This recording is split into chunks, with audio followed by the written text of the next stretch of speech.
Hello, good evening, and welcome to the stream. Yes, it's Anarchy Online, of course it is. What else would it be? Oh, you mean the other game? Nah. Not tonight. Tonight is Anarchy Online. Yes, it is. I'm just doing the social medias right now. Yes, I am. Give me a second. Couple more to do.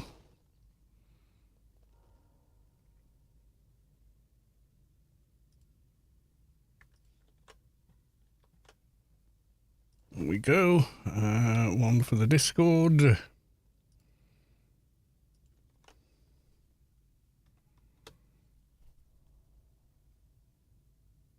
There we are. Right, okay. Let's go to the live screen. There we are. Right, okay. And I think the same for everyone over on YouTube. Yes. Right, okay. Another thing I need to do.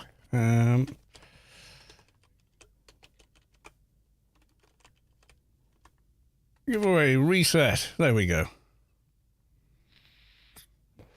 And then giveaway open. Yep, so the giveaway is for a grace key. Yes, it is. An Anarchy Online grace key.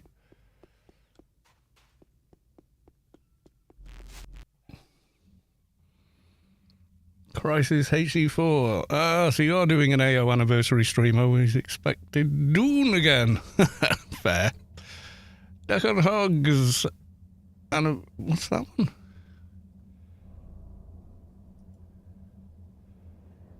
What's the 25 XP? Sign me. What? Decod Hogs. Okay. I don't know what the little symbol means with the 42, but I like 42. It's my favourite number. Want to know why? Read Hitchhiker's Guide to the Galaxy.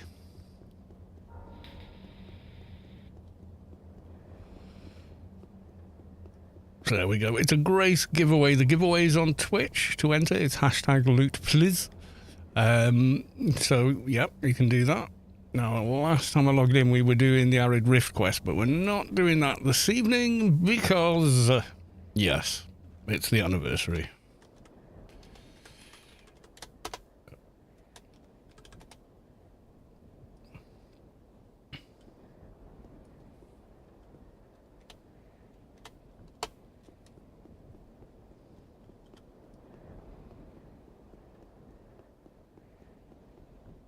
We will do some dailies and we will await anniversary stuff coming on.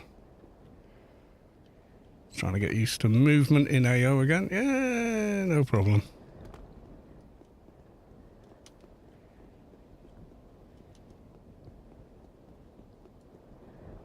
So, yes, if you're on the Twitch stream, it should, let me double check, it does say Anarchy Online. It would be slightly embarrassing if not. It should say anniversary and it should say grace giveaway. It does. It's all worked. Watching you both here and on YouTube. Can't say no to a giveaway. It's a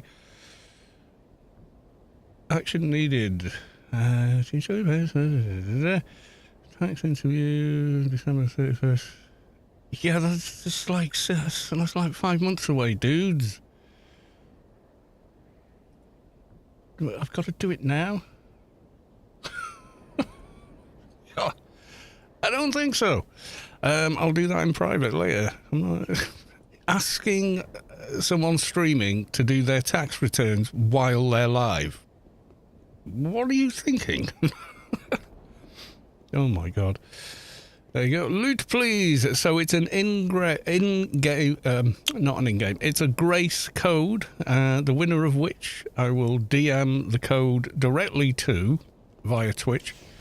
Because if I put it in-game in any way, shape or form, you know someone's going to try and grab it as quickly as possible and try and use it at the GMI, and we don't want that to happen. No, we don't. Is Arbiter up? Actually, let's go to Old Athen.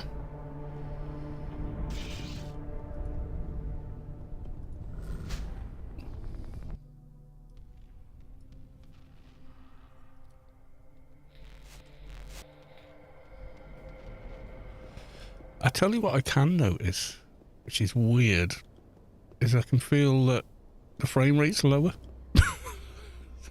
In June, I've got like 100 plus FPS, and Anarchy only goes as high as 100. It's the engine cap, basically.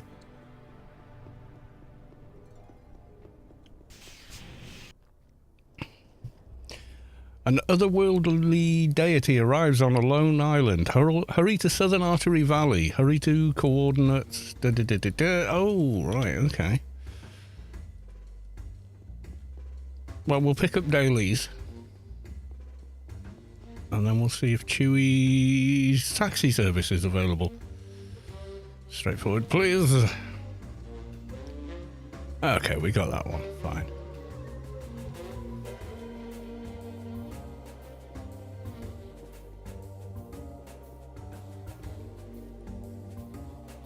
Like an elite assignment, we will take a prisoner mission.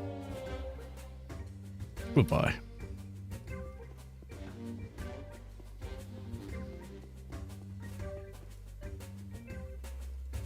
Alien daily, please. Aliens alone. Salvage, okay. Right, so that's the dailies done.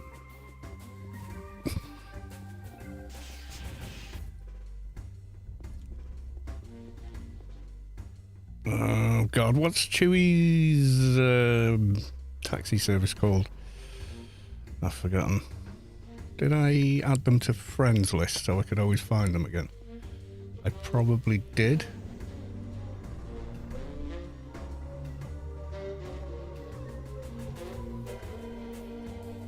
Or maybe I didn't.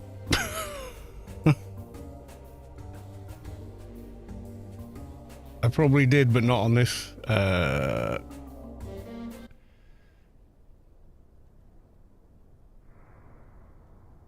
God. AO knows the best anniversary parties think they'll ever make AO2. I don't think they're going to. I think maybe the time for AO2 was a long time ago. Maybe. Don't know.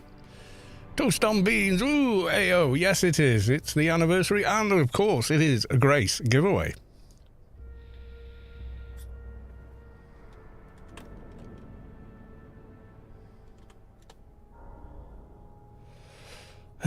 Tell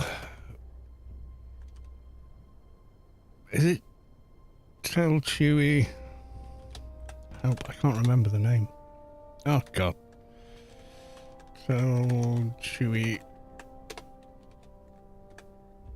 Help!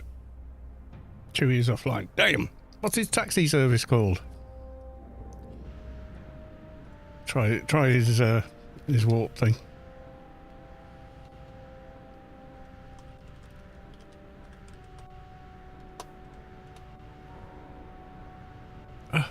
God damn, forgotten how to AO. Tell percent T.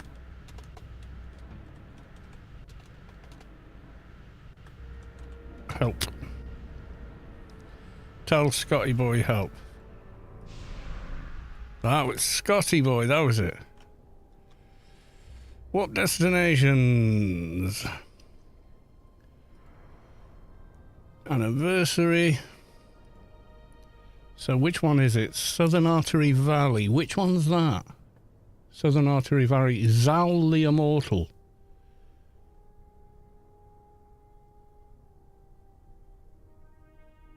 He said Sav, didn't he? Okay. 6th in queue. I think I picked the right one. I don't know if Funcom will make it. I would like for that to happen, but I don't know what form it would take.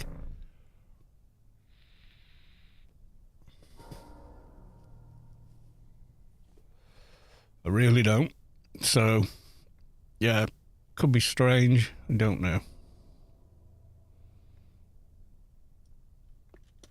Oh, I didn't get RRFE. Because I just realised we just came from somewhere.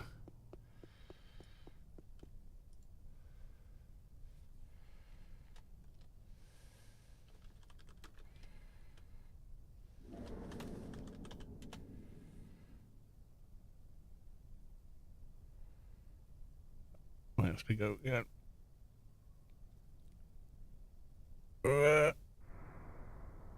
Off menu.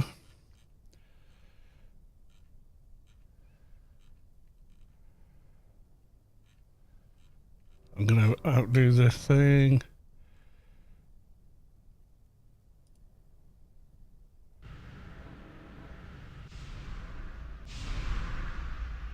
Yes. Oh, it did. It still invited me. I thought I'd taken too long. Trying to get 190 on the MP so we can get a hold Hellet Bay on, etc. Yeah, good plan.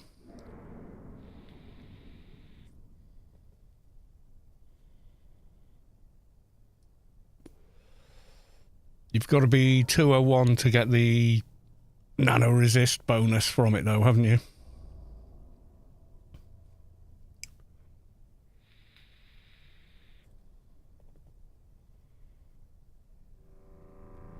Yeah, I think I've missed that taxi.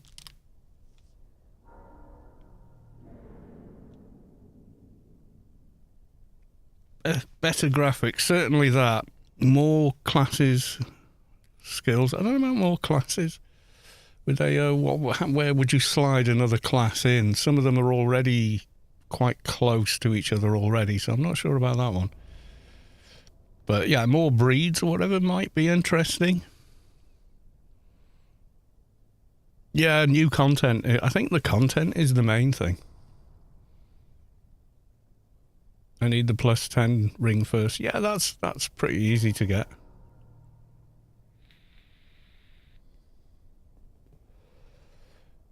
You've only got to kill the one mob once, and whichever ring he drops, when you pick it up, right click it, it turns into the one you need.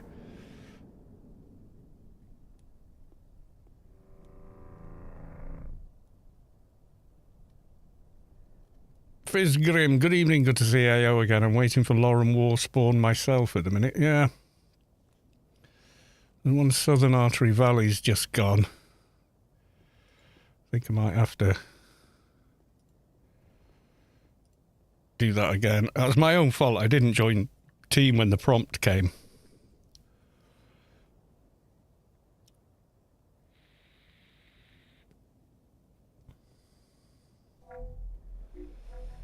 There you go. Loot, please. It's a grace code giveaway, so you can reactivate your account with it, should you wish, as well as cash it in at the GMI.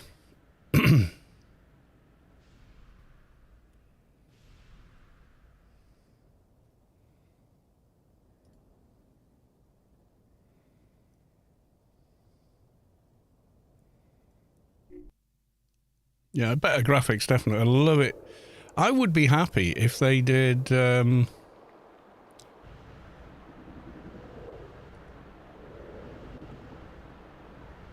I'm going to kind of wait over here. It gets a bit meh. It gets a bit nuts over there.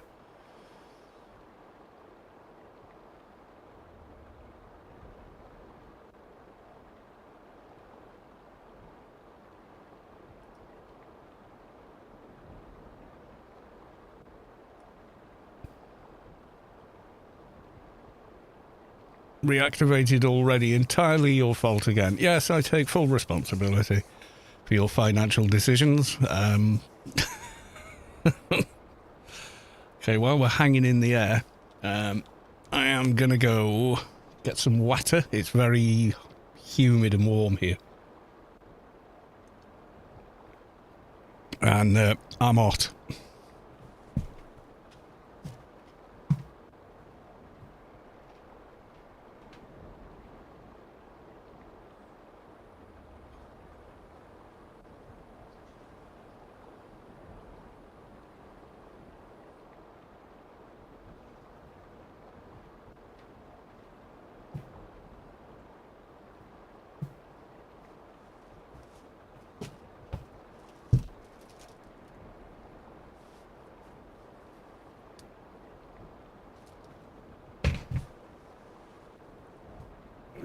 Okay. Want to buy AO2, says JG. Oh, Winwick? I'm not sure. Nitro Chiral 66 with the loot, please. Good luck.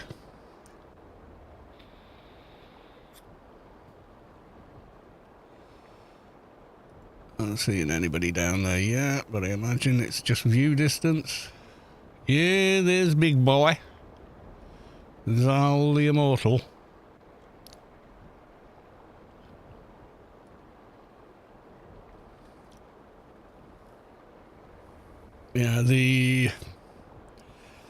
Yeah, things spawn for him.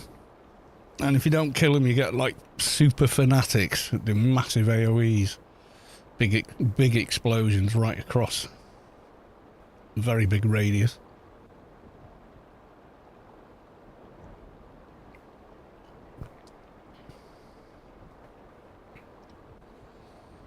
Yeah, you know how Bethesda did the Oblivion remake? They did a very good job. It was still Oblivion. It definitely, you know.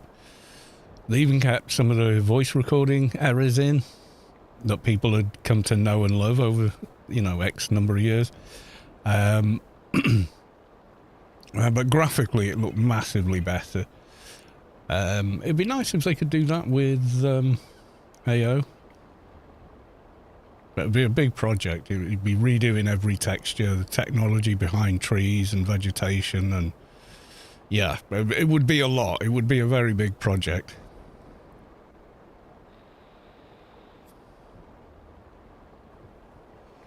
Would be nice. Would be nice.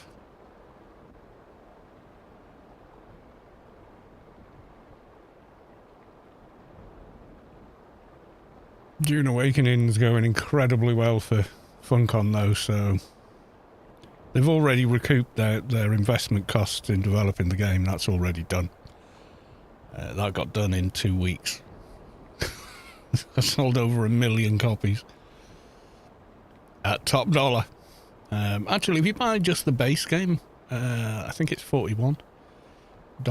So, but it's really good to play out. I've started Storm Guild over there, but because of the way the servers work, it's not an MMO. You can't all meet on the same server and form a mega guild, effectively, because you can only have 32 players in a guild. Oh, Hardened Mercenary steps out from the shadows outside Newland City. There you go, Lauren Wall spawn. Maybe we should go for that one.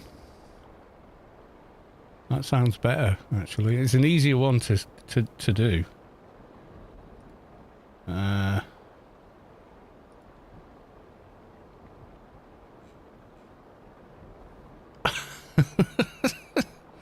Yeah, never mind, Zal. Let's go to Lauren.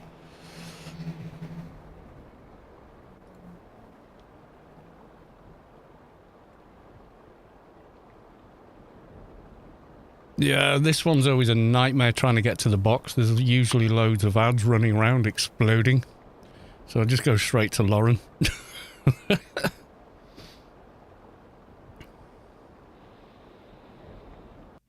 Like he's bad at Lauren Wall. Always is. Always is.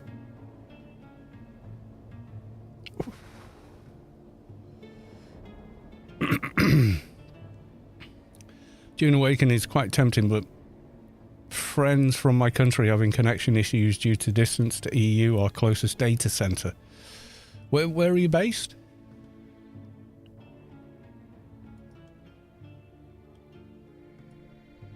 I'm on an EU server. I don't know where it is, but the ping, I'm in Britain, and the ping's excellent, but I am on full fiber, so I don't know if that has if that's a factor or not. It probably is. I've noticed overall ping to just about South Africa. Yeah, a few kilometers away. Don't they have South African servers?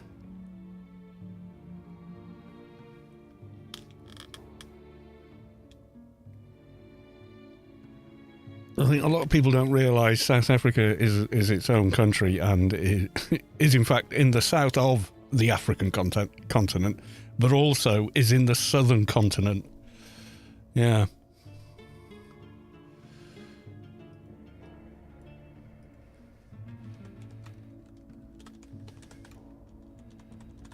Awakening servers. Oh, no.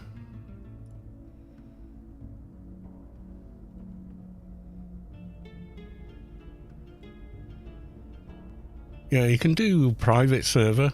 You only then share the deep desert with, you know, all the others.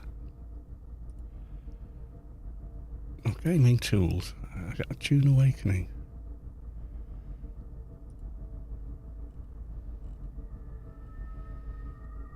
Europe, North America, US West, US East, Asia, Oceania. Oh, God. South America. Yeah, there's not, is there? Matty, 1992. Subscribe for 3 months. Thank you very much for the resub. Much appreciated. Code Nugget AO today. Yeah, it's the anniversary, dude. Not missing the anniversary. It's also a Grace giveaway.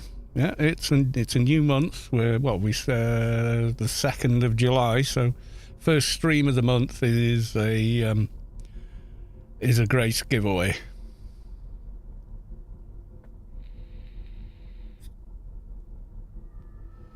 Lit, please. Yes, indeed. Yeah, none of them are that close. I mean, South America is a gazillion miles. Oceania, where is that even?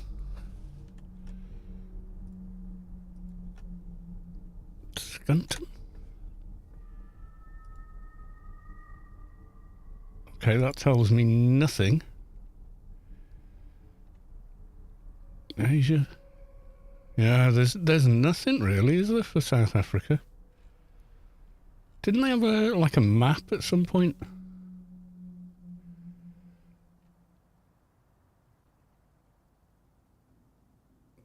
South America's might as well be US East Coast. You know what I mean, for the distance.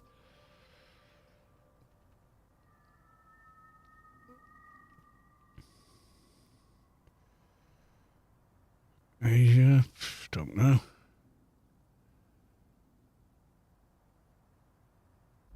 That would be Australia and New Zealand for Oceania. Okay.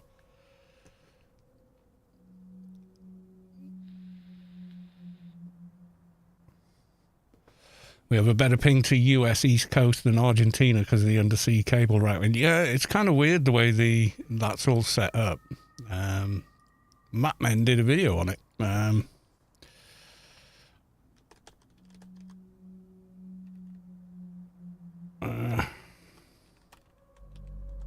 Ooh.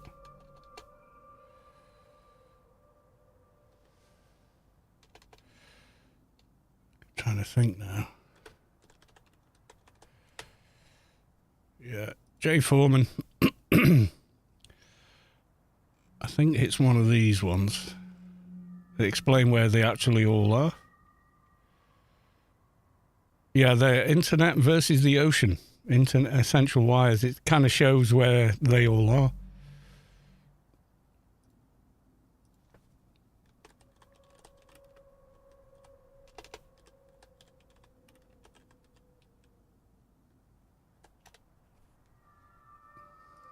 There's a picture somewhere. Yeah.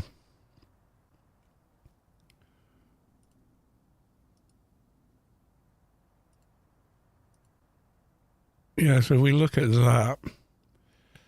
So yeah, there you go, South Africa's roughly there. So even though that's a shorter route to South America than going East Coast is still better. Man, that's crazy. I'm guessing maybe for you it's sort of doing this and or whatever. Some mad kind of system. Ping to AO is about 270. I've no idea what mine is, actually. We used to have the ping meter down here and they got rid of it. There's probably tools to check it, but I'm not sure. Can't use a VPN, but that's not going to help ping. I mean, you're not locked to servers because you live in a certain country. I can connect to any server in the world as far as Dune Awakening's concerned. It's just that the routing to and from it is longer. If you use a VPN, your routing just becomes longer again because you're going through a VPN. It's like another layer. The main thing for a VPN is invisibility and security, but mostly, I can watch stuff on Netflix or whatever from different regions. The whole region locking BS with streaming services, DVDs and all that. So I mean, they brought it in with... I mean, they had it previously with VHS and TV stuff, but that was because the tapes themselves were coded differently. So the way the data was on the old analog and digital tapes. And then with DVDs, they actually put electronic region locks in the EPOS or the EEPROM on the player itself, but you could unlock it. I did that. I unlocked, PC one. It's like oh God, it's probably like 30 quid at the time. So like $35 or something. CD burner DVD player at the time. So pre-Blu-ray anyway. And I unlocked it with with a different EEPROM for it, a BIOS essentially. I know it's all licensing and who's got what deal with who, but it's all just a load of bullshit.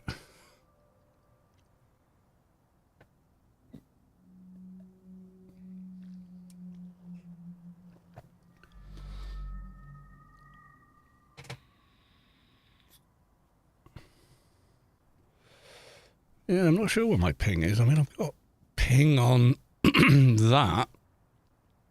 It says latency, but I don't think that's the ping. Because it's 0 milliseconds. It can't be.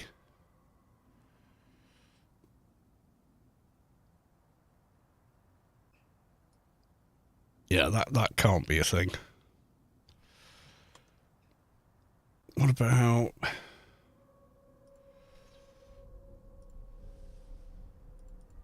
Afterburner's got one, but I don't think it's tracking client to server ping.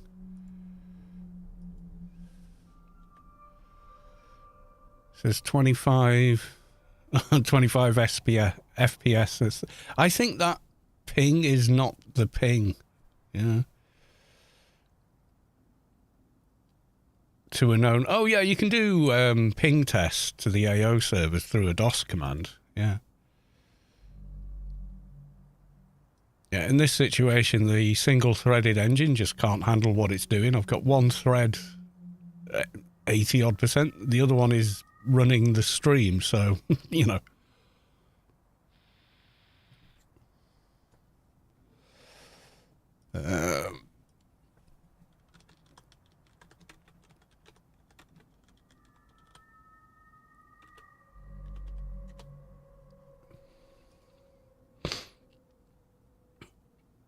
Oh God, everything comes up on that search for Anarchy, Minecraft Survival. Minecraft servers, Anarchy Online. Piss off, you're not Anarchy Online. Oh my God. 2013. Oh God. Oh, look.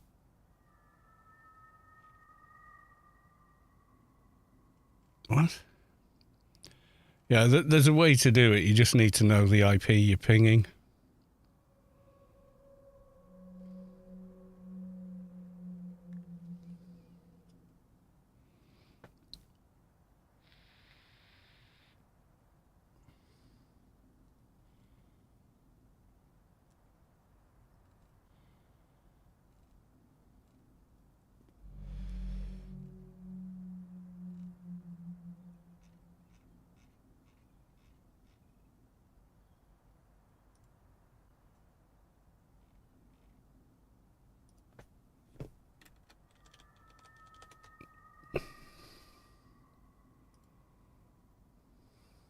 Why is it always Minecraft bullshit? Anarchy Online server IP uses. Okay. Sounds believable, but I don't trust IP. Yeah. That's going to be some Minecraft server.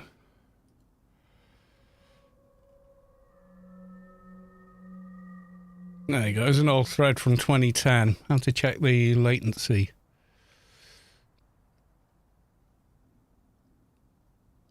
Yeah, you've got to make sure the thing is... No, it's blocking all ping calls to AO servers.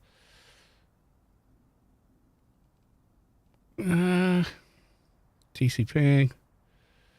Ping with that ICMP. Okay, let's try. Right, ping plot, okay.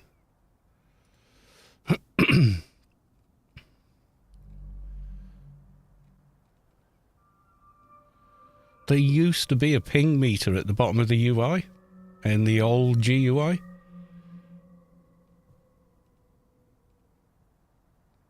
You can see FPS, don't know about ping. Before Shadowlands, you could see the ping on your status bar. Yep, that's right. You could. Ping is so bad, Funcom don't want you to see it anymore. Unbelievable.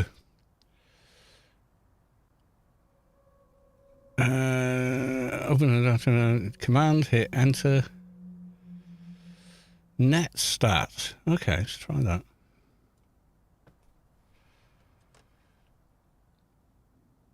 It won't work with the ping. Oh, right, okay.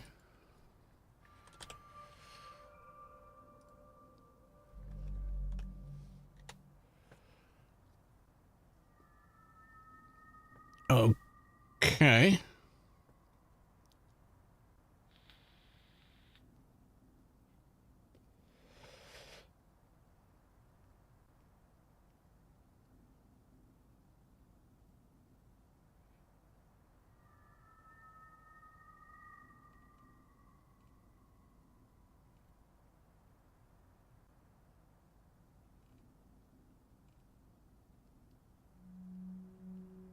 Americans don't have a GR key. Neither do the Brits. Pfft, no idea.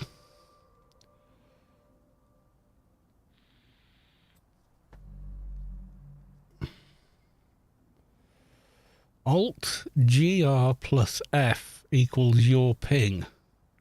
What's a GR? No, Alt GR F. I've got a GR key. What the hell is a GR key? Alt Control F. That's your frames per second. It even says next to it FPS. Which I know is terrible at the minute.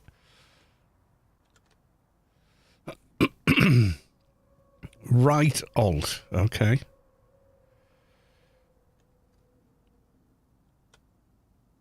Does the same thing. That says FPS. God, that's small.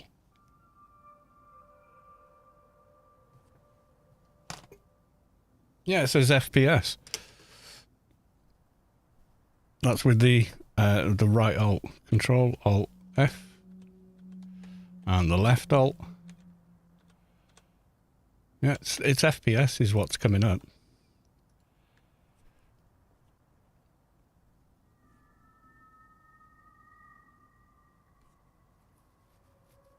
Stuart Hall, there's my dude. Great to see you back on the AO Wonderboat. Thank you very much, Stuart Hall. As one of our members. Yes, an exclusive club. What's that? It's not, that works for me. If you've got IPv6 at least. Yeah, of course. Said I'm on full fibre.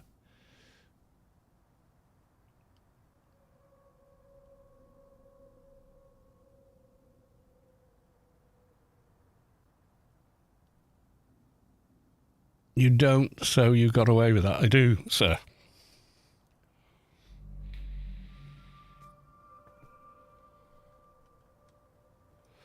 Is Lauren Ward dead? Can't tell. All right, there's the chest flying in.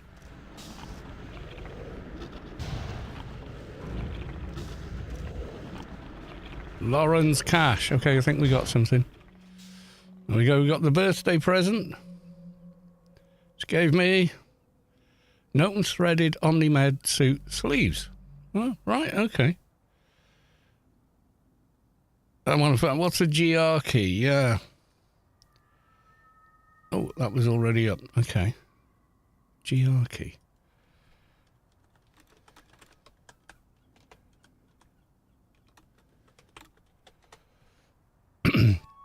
Alt greater. Alt GR key. How to access hidden keyboard functions. Alternative graphics. I'm sure I had an old keyboard that had Alt greater on it.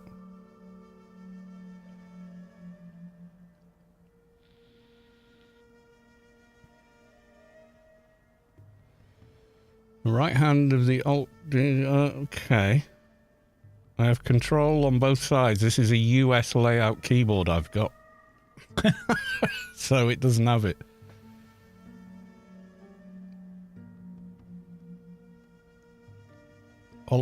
Alt graph key, yeah. Okay, so it's not Alt plus GR, it's Alt GR. Okay. The right hand of the space bar, then another character.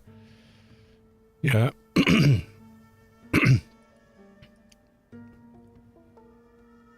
An Alt at the right hand of space. I've got another Alt. So Control Alt F. Does FPS.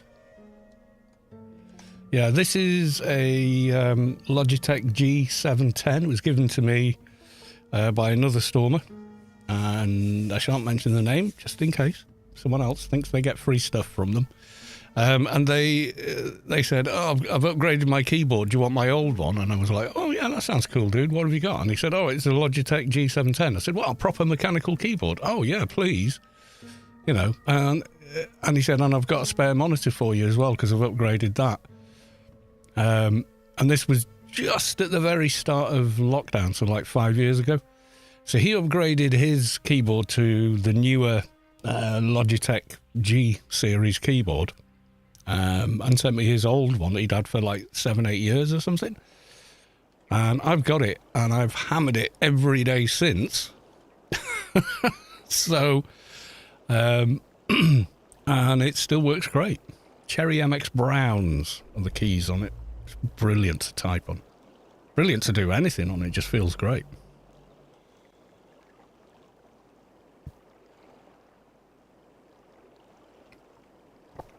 Siljar Russell, welcome to the stream. What's this? Oh, we got a funny. He has a funny.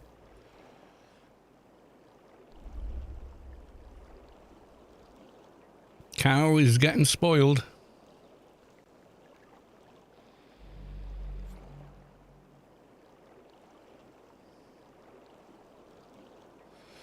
Cow behind's like me next. Nice. Nice. Family fun stuff.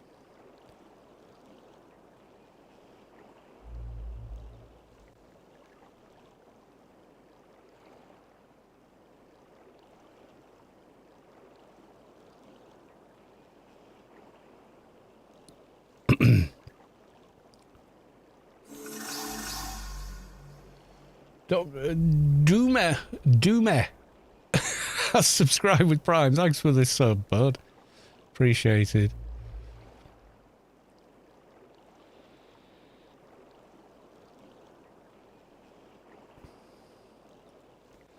Did this ever get anywhere?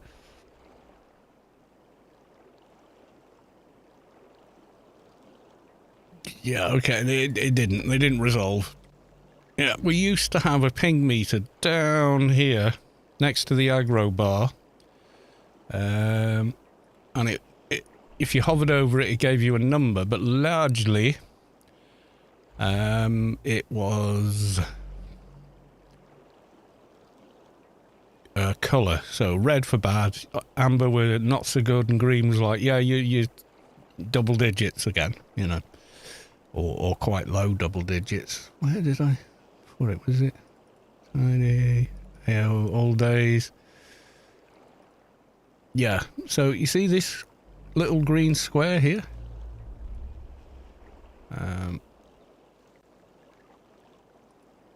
If you guys can see this. There. That used to be the ping meter.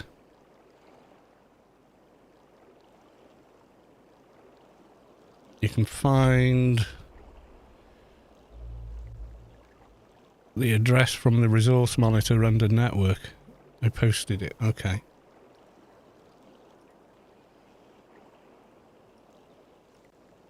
And resource monitor. What, you mean task manager? One of these doohickeys. Or resource monitor. Yeah, do it on there. Resource monitor. There we go. So there's all the crap running on the system. They'll have a lot going on because I'm streaming as well. Somewhere in all that, I posted it. That's the address. Where? Oh, okay, but where did you post it? I can't see it in the chat, if that's what you mean. Overview. Network.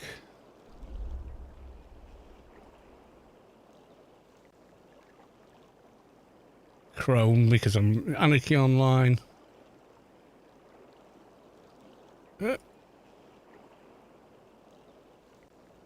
So what am I looking for there? It'll jump around a lot because I'm streaming twice.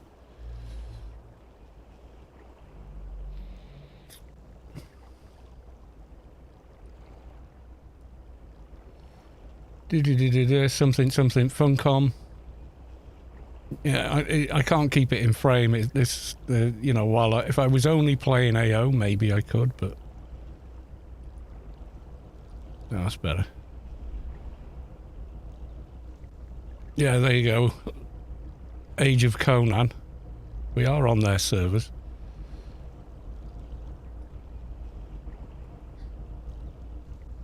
Receive, send. Yeah, but no ping.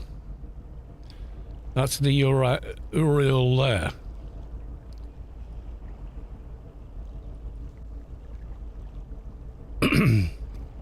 Yeah, it's the Age of Conan servers. I thought it was.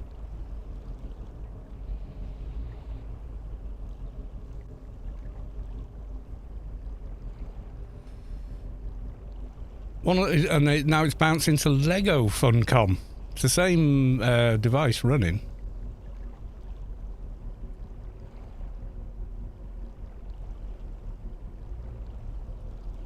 So if we ping that there, it will say ping it. Okay.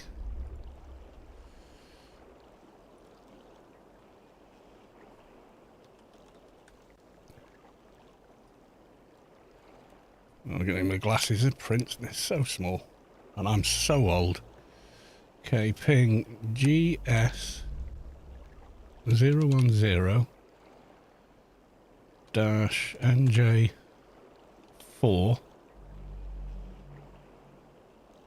dot Lego dot Funcom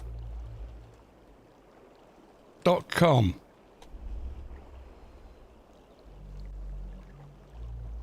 About 56. Oh no, 80 millisecond ping.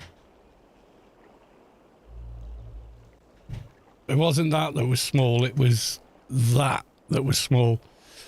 It is very small on the screen I'm watching, so God knows what it looks like for you. So there you go, 80 millisecond ping. That's in Newland while all this crap's going on though, so it's all relative, isn't it? Let's go to a different zone and I'll open that again. So if we enter Newland City,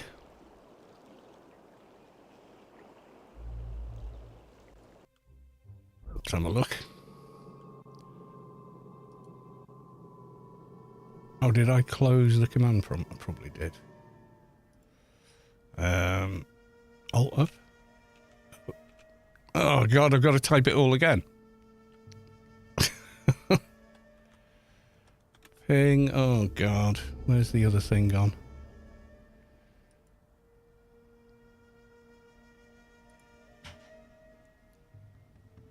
Review. Come on, where's Anarchy?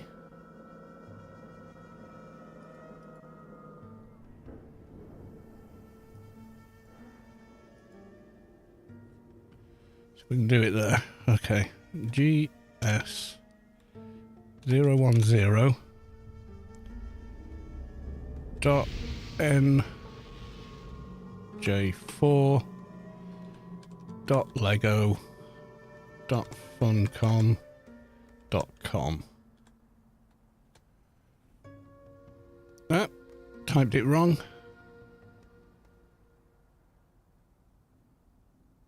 And GS 010 dot. See, now it's saying it's on Lego. It's on there. Okay, let's try that. Ping DM07 dot NJ4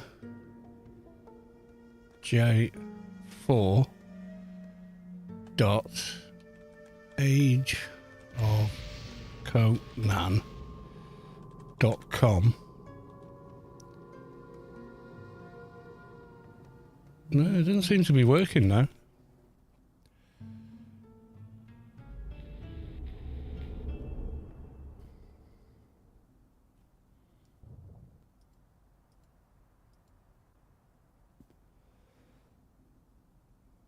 Oh, that should be...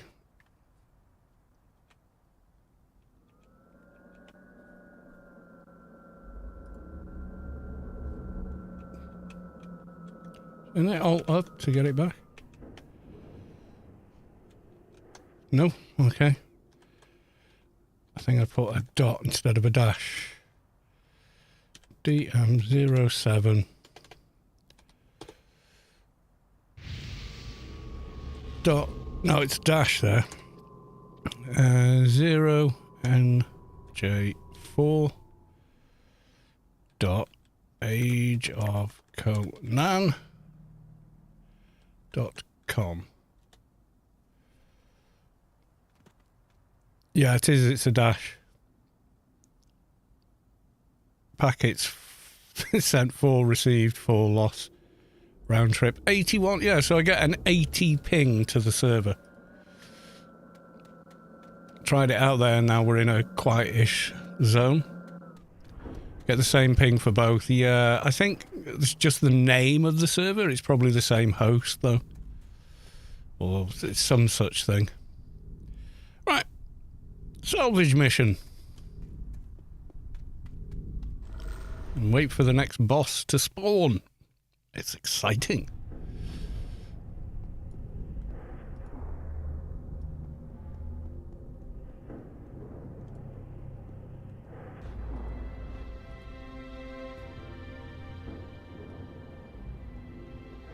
It'll be the same data center. Yeah, I don't think the Lego game they made is even running anymore, is it?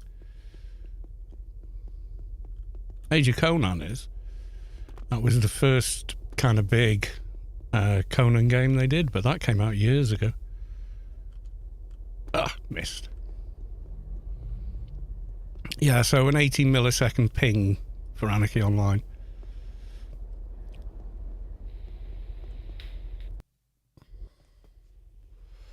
Based on that.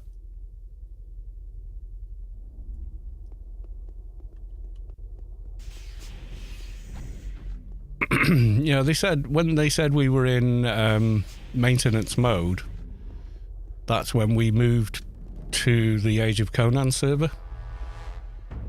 So that it's running on a server that's already in profit from another game.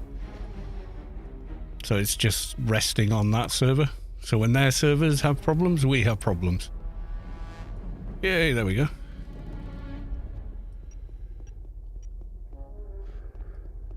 Ignoring all the mobs.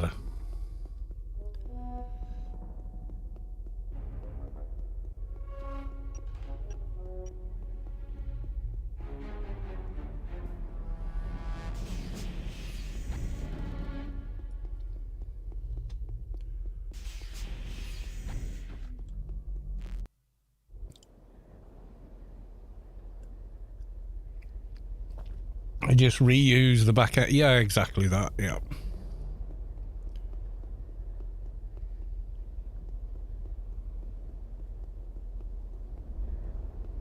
The game is designed for dial-up. Even in North Wales, we had DSL, ADSL, in fact. Admittedly, only half a meg, but it didn't tie up the phone line. I was playing online games on dial-up back in the day, though. Unreal Tournament on dial-up. Yeah, and if you got down to 136 ping, you were like, wow. You were forever going in, tweaking serial ports and whatnot, trying to get it lower, and server hunting, and yeah. Yeah, AO isn't a FPS. It's not a ping-centric game. Something like Dune Awakening, though, all the combat is reply from bytes 32 time 232. That's in tier, right? Okay. I suppose it depends how busy it is in which area you're in. Like we're going, ooh, a decommissioned Automon brings into life. That's longest road. Right, we'll hand this in, and then we'll go taxi service to the longest road. You could time the shoots teeping from the modem. Yeah, pretty much. You went in and tweaked an awful lot of crap to get semi-decent ping on dial-up. An external hardware modem was definitely a thing you needed, etc. Hey, mission.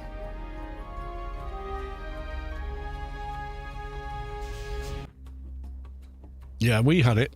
Came out in 2001. We got DSL. God. Actually, I can find out. There's a handy dandy website. Anniversary.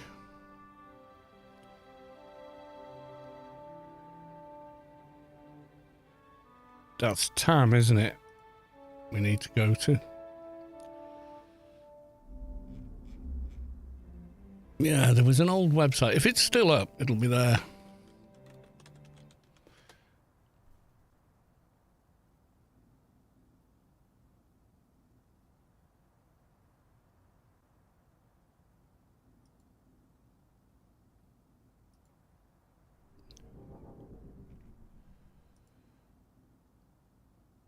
I can see a lot of other sites using the same name.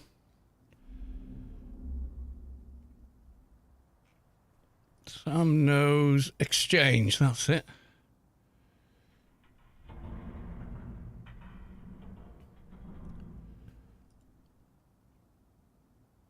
No. It could be that website's gone now. Been sold and now it's monopolised to hell. It used to have no ads on it, and it told you could try BT exchanges.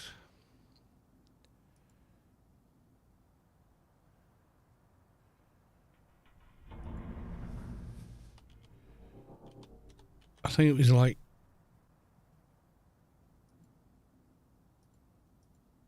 no, not Colwyn Bay.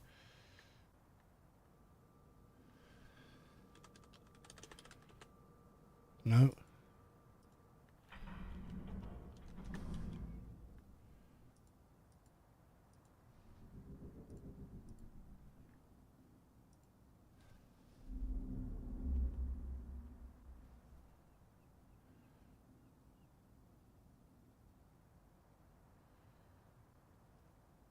God, who designed the colour scheme on that?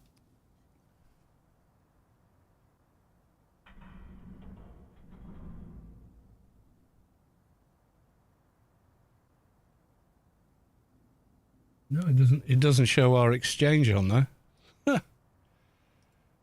Oh, that's a shame.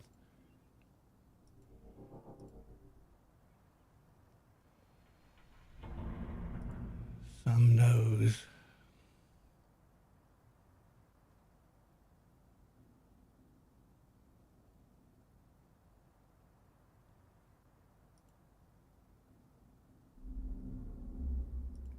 Exchange checker.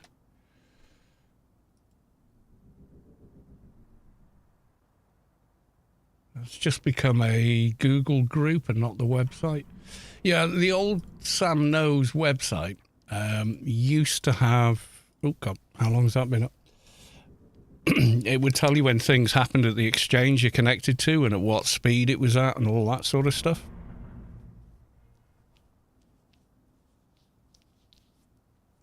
June Sandbox Funcom, not really valid to ping. That's just the server listing they use. Yeah. The way those servers work, though, I think that's really quite different.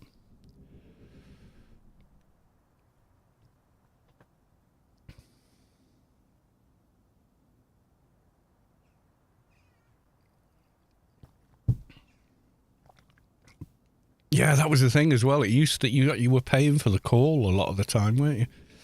I remember that.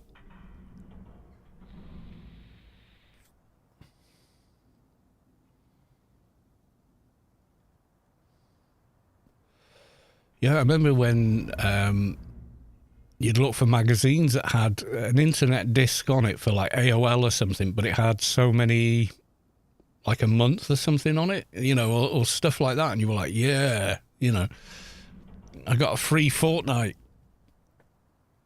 And then there was an internet company I remember coming out in the very early 2000s, late 90s maybe, called Mad as a Fish. And it was like, pay us once and the phone number's free forever. Yeah, as long as the company stays, you know, valid, and after a year they vanished. But you got a year's internet for like 30 quid, 30 bucks, you know, so back then that was dirt cheap, so... In the UK, for sure, yeah. Yeah, so the exchange I'm on, and the town I'm on, I think it was... You can look up the date DSL was switched on.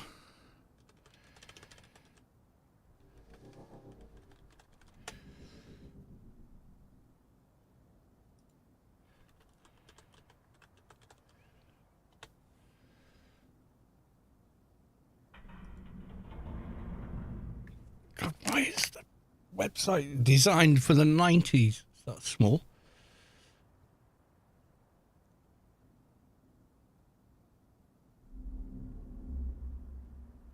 I don't want to see pictures of where it is, I know.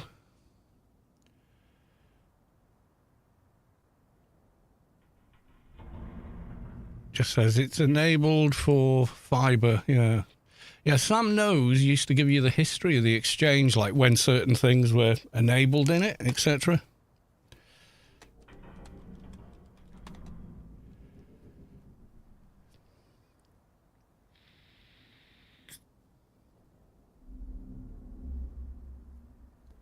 Hello all. There you go.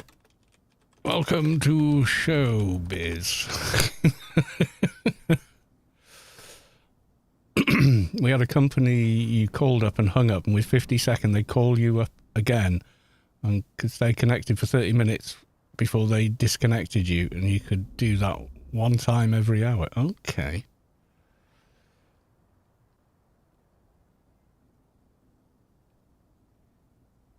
Yeah, they have third-party server companies, same companies that also rent out private instance to folks, yeah. The ping I seem to get in Dune Awakening, as far as you can feel ping, because it doesn't actually... It does tell you occasionally, it comes up on screen. I think there is a way to look at your ping. I remember racking up a couple of £100 in a month just on chatbots in MySpace, yeah. Oh, God, yeah. I remember MySpace. It was quite cool. It was better than fucking Facebook. That's just a cesspit now. Twitter is just a fucking festering, blistered arsehole of a place now. Horrible, horrible the way that's gone. Helge, welcome to the stream.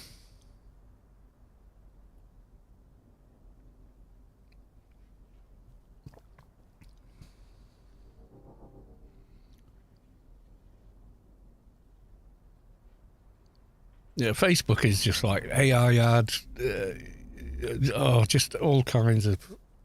it's all the people I know who are older than me are posting loads of AI-generated bullshit, thinking it's real, I'm guessing. They're just lapping it up, and I'm like, say hi, mate. Barnacles don't cling to polar bears' fur, and if a fisherman approached a polar bear in the wild, they'd get eaten by the polar bear. They're not going to sit there while the fisherman... And in the AI thing, it says they're miners. Polar bears live in the North Pole. That is frozen ocean, is what they live on. There is no mining on... I mean, maybe off the seabed? I don't know, but... Jeez. Yeah.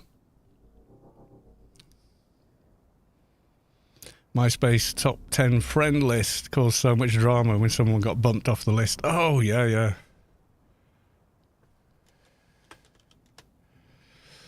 I don't think I'm in the queue anymore.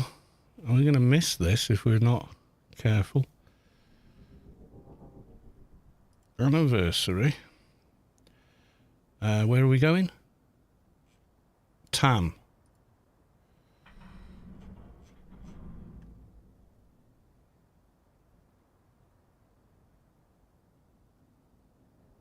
Necro. Yeah, easy. Yeah, it's just full of idiots. It's full of ignorance and idiocy. It's just gobsmackingly bad. Yeah, you could change the background, music and stuff could play on your page, and yeah, it was just awesome, basically. So yeah, I mean, I don't know.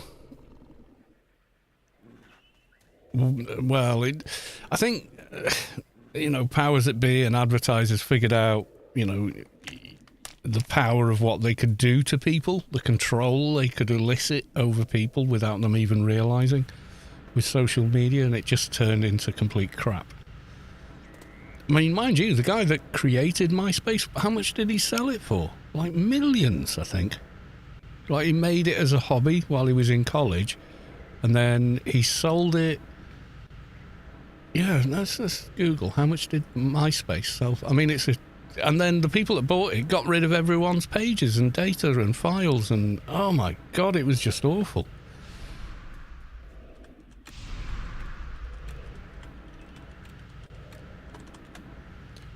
MySpace was acquired by a News Corporation for $580 million. He's set for life. Christ, he's got more money than if he spent $10 million a year, right? He would still have change until he died, So.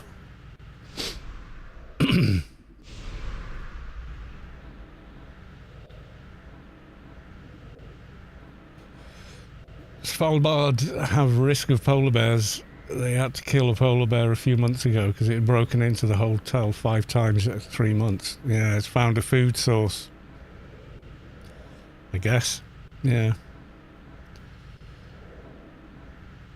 Yeah, and that guy that's freaking... No, Musk has got a lot more than that. He's disgustingly rich. For anyone to have that much money and then pay no taxes and stuff is just... It's sickening.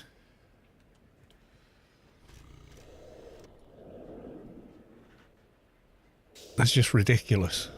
You know what I mean? I think people don't realise how big a billion is, It's 1,000 million. It's a little less than double that 560 million.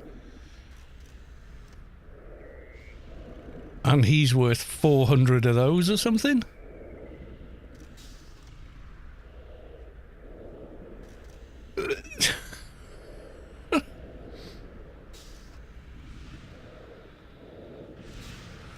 Some of the most prolific interactive websites are at the hands of quite dubious people. Oh, hell yeah. Twitch is Amazon. Yeah, Bezos. Twitter is part of... yeah, Meltdown Musk. Facebook, yeah, it's Android Zuck.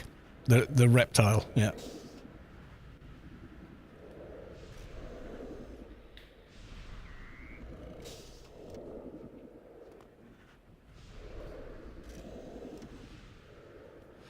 A lot of that worth isn't liquid, it's tied up in his companies. Oh yeah, he's lost billions this year by making the brands he's associated with worth less.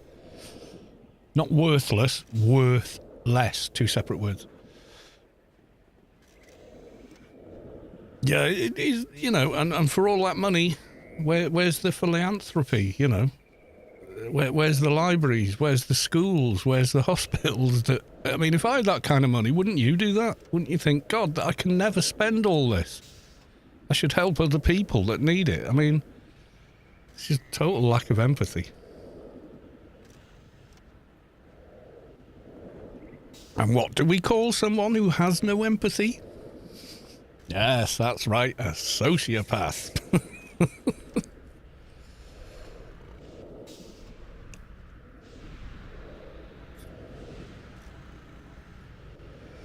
Yeah, I mean, the super genius saying, oh, well, the sun's going to swell up and swallow the earth. Yeah, when the sun becomes a red giant, it swallows the entirety of the inner solar system. That includes Mars, and it's also 4 billion years away. Do you really think we're going to be... If mankind exists in that time frame, which is as more or less... the entirety of life on Earth since before even the first cell to now plus 50 million years or whatever. Where's the box? I think I got the box. Did I get the box? You got a new mission. I got the box. Okay. I bet my ping was worse there. Gamma Reaper. Damn. I know people that really want that. I feel bad now. It's like I shouldn't have that. Oh dear.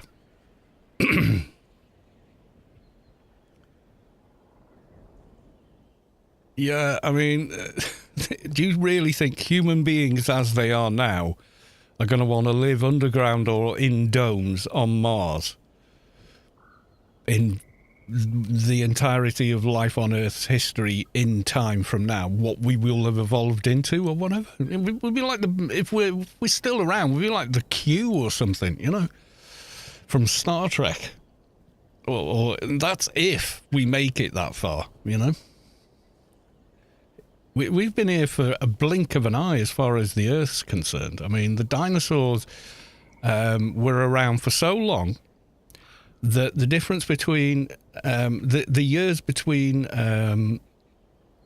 the meteor that wiped out the dinosaurs and the other 97% of all life on Earth, like so bacteria, plants, fish, everything, the distance of years between Cleopatra and that is actually smaller than when that happened to when dinosaurs first started evolving. So they were around longer than they've been gone.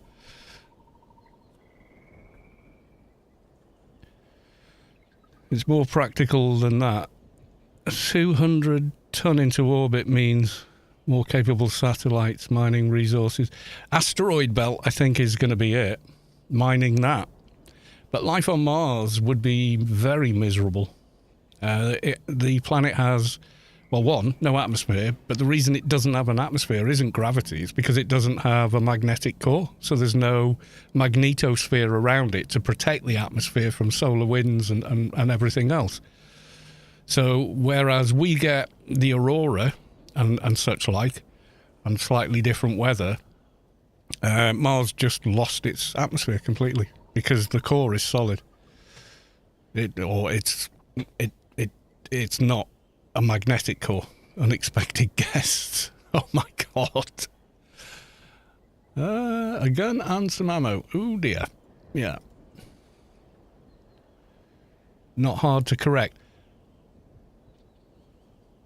What? Getting the core of a planet to be magnetic? Yeah, that's kind of hard to correct. Okay, first of all, you got to put billions of tons of iron at the core and then have that be rotated by billions and trillions of tons of hot magma spinning around it to create a magnetic core. Yeah, no, not ever going to happen in the time of ever. Just no. There's just no way.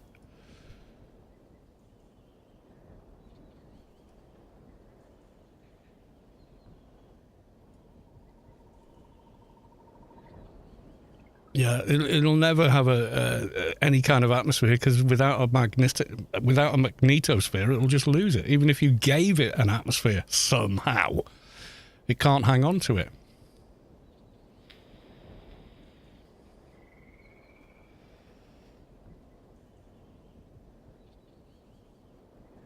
Proposals I've seen are deploying magnetic shields in sun-synchronous position with Mars. Not tech we have, but it's not feasible. As soon as you put pen to paper and start figuring out the power requirements for a magnetic field of that scale, you very quickly realise it's completely unfeasible. Yes, an unlimited power source could do it, but there's no such thing as an unlimited power source. So, yeah, kind of, no. Can't be done. I don't know what I think it appeals to people that don't know that it's impossible because it sounds fantastical and it almost sounds, well, hopeful, you know. The math has been done. The unlimited power supply. No, they'll never do it. It'll never happen.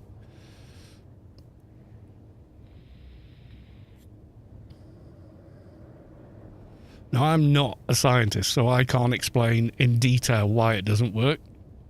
But I've read actual scientists explaining why that'll never work. And they backed it up with the chalkboard and everything else. No, no.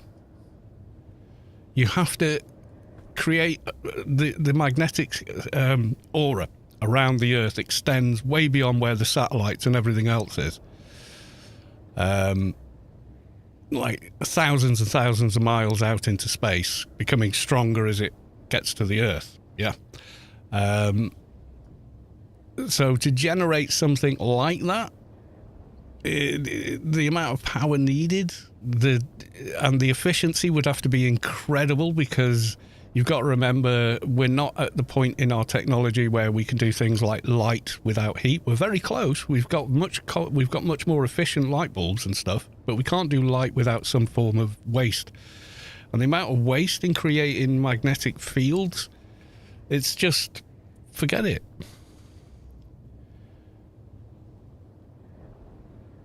Stand in the river downstream. No. Just no. Because the other thing the magnetic field does is the particles coming off the sun. Remember, it's not just the photons and all the rest of it. The solar wind itself is a physical force. It's physical particles. You've got to get that to filter down. So it all kind of gradually drops to Earth, or burns into the atmosphere, or is atomized in the atmosphere, hence the aurora. But that's what that is. It's very, very high up above, a lot of it's above the atmosphere. It looks like it's in the atmosphere by its shape and pattern. We kind of interpret that as it's floating in the air, but it's actually out beyond the atmosphere.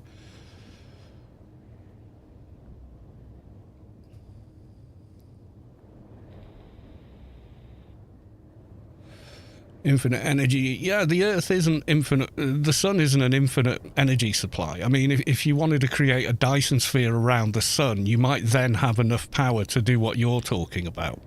But we can't construct anything like that. It would be ripped apart.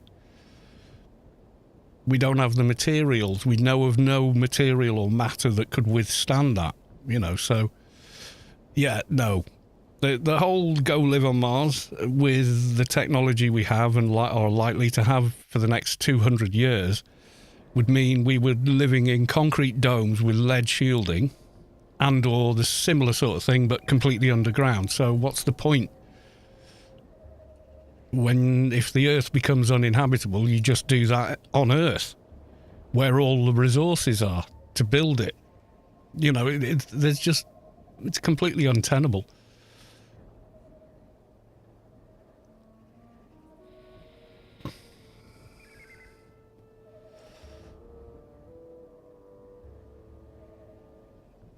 On my bucket list, I'd love to see and possibly hear the lights. Yeah, they're happening above the atmosphere, which means there's no sound, so to speak, although some fragments do make it to Earth and you can pseudo hear them. But to hear something, you have to be in a material for the wave to pass through. So yeah, it's kind of weird the way it works. Well, it's not weird, it's understood by people that understand that level of science, so... I mean, when I was a kid, I wanted to be the first man on Mars. I was born just before the moon landing. So I kind of grew up around... They were still doing the Apollo missions, and I can remember still watching them on TV when I was a kid. So to me, it was definitely... Oh, we're going to get to Mars next. That's got to be the next place we're going, is Mars. But I think the future space exploration is if they do discover rare earth minerals in space, in the asteroid belt, that's maybe where it would go next.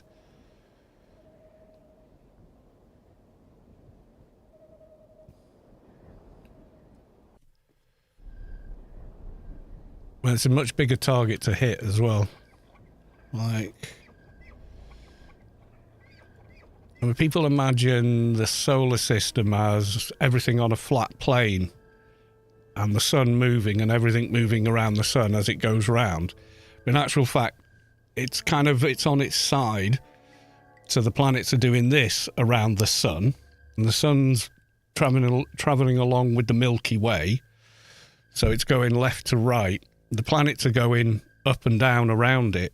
So in actual fact, the orbits and everything are spirals. The whole solar system, series of spirals. Which is why you need a lot of mathematics to get from one place to another. And the scaling of every image depicting the solar system is grossly off. The scale of the planet versus the actual distance is vastly off. Imagine a marble at one end of a football field. And you go, right, a golf ball. And then you say, okay, and next to that, the Earth is a small ball bearing that's about 1,000 times smaller than it. Then the Earth is somewhere around the midway point. Something like that. It's just like, if you were outside the solar system looking in, you'd see the sun and probably nothing but any planet that's nearest to you as a slight brighter glob than... but wouldn't be any brighter than stars that are much further away. You know, the scales are vastly off in every classroom depiction of the solar system. The depiction is like the tube map of London. It bears no resemblance to the actual route that the trains are taking. It just shows you how to get from one place to another. That's its job. So, yeah, it's massively different. So when you see things like this, the solar system, so you go, all right, images, and you see, you know, this sort of stuff, the distances are massively more than that. That shows you the scale of the bodies versus the scale of the sun. And then you see things like this, which try and explain it to you, you know, but they really are a caricature of the solar system itself. It's so much different in the scale, and distance is so much. You couldn't fit it on a piece of paper. You can barely fit it on a football field. You can't fit you can't quite fit the inner solar system on a football field with, you know, a golf ball size sun to scale. It's just, that's how vast those distances are, you know.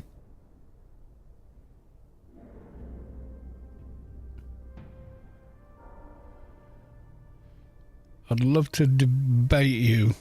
Don't know your age, but just about 51 now, so I think we may have similar postcode. What? Yeah, they actually got Voyager 1. It stopped working, and they got it working again. The fact they managed that is just breathtaking. When you look at the distances, the science and everything else to make that work, that was just unbelievable. What are we doing? Oh, I was just outside West Athen, and that's where we're going next. We need to talk to the warden. We could have talked to the warden in Newland, to be honest, but you know, doesn't matter which one you talk to. And you can talk to one and hand into another, it still works.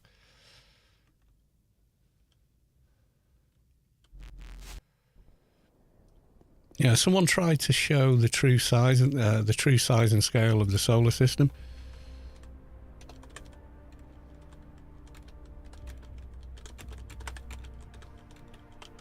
There's a fairly good video on it.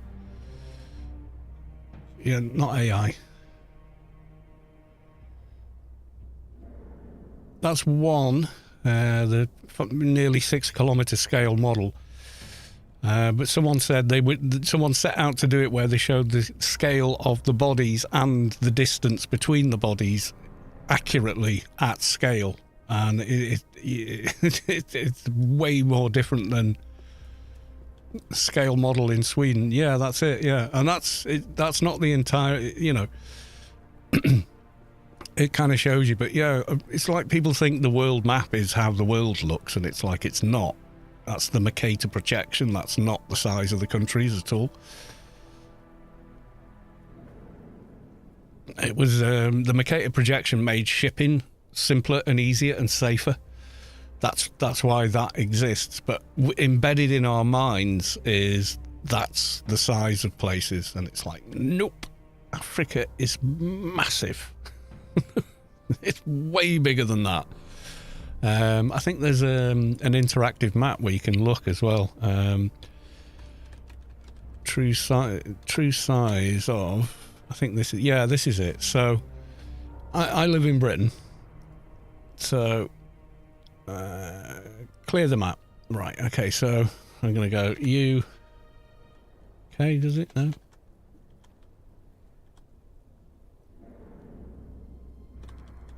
Britain's not there. United Kingdom, there we go. So there's the United Kingdom. There you go, and there's the Mercator projection that we know and love. Okay, let's see what happens if we move south. Oh, I'm melting. The UK is about a third the size of South Africa. The UK is probably smaller than Florida. Let's have a look. A little bit bigger than Florida. But, like, not really. There's not much. North to south is Florida. Where's Texas? Right, so... it's stuck. Yeah, there you go. So there's Texas. I don't know if you guys can make it out. There he is. Pointy bit, the funny bit cut out, and so on. Yeah, so Texas is bigger than our country. So we clear the map now and go... So we go, right, the United States is massive. Look at it on the map. It's enormous. Look at the size of Alaska. Oh, wait a minute. Oh. Oh, I see. Yes. Let's do the reverse. Clear map. We'll go to Africa. Will it not do the continent?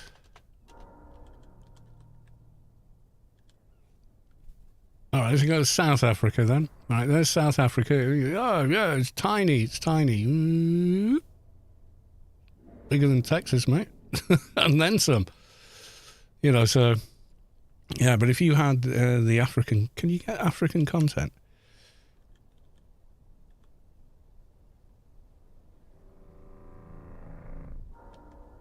No, it doesn't, does it? Yeah, so there you go. I mean, that map puts that image into your head.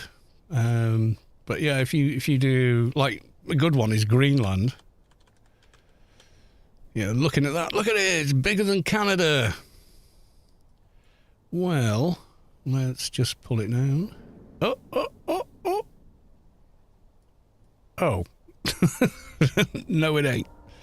And speaking of Canada, let's have a look at Canada. Yeah, it's massive. Actually is bigger than the States, but only if you count that bit. Yeah, there you go. So that's thetruesize.com. Brilliant site.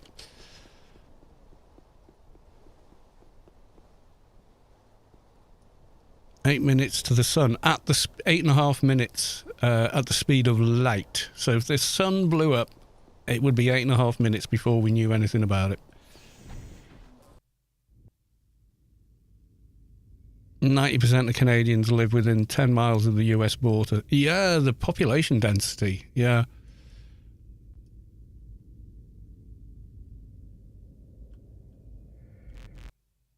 It's a bit like that in Australia. The majority live right up and on the coast. Very few people live in the middle. Because it's very difficult to live there, you know.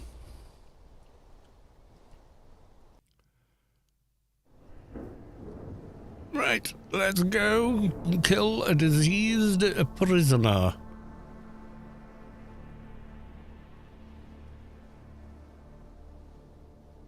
So it's around 22.5 hours, they say. Light minutes from... It's 8.5-ish. How many light minutes? Oh, no, is the Earth from the Sun? 8 minutes, 20 seconds. There you go.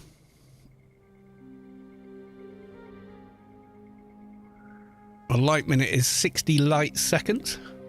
Oh, to Voyager. How many light minutes? Okay. So let's redo that. How many light minutes is the Earth from Voyager 1?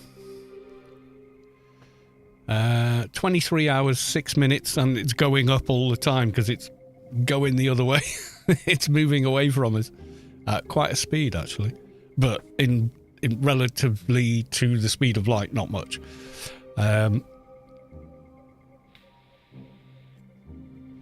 Yeah, currently, at the time this was written, 23 hours, 6 minutes, 29.1 seconds to travel from Voyager 1 and arrive to us at the speed of light.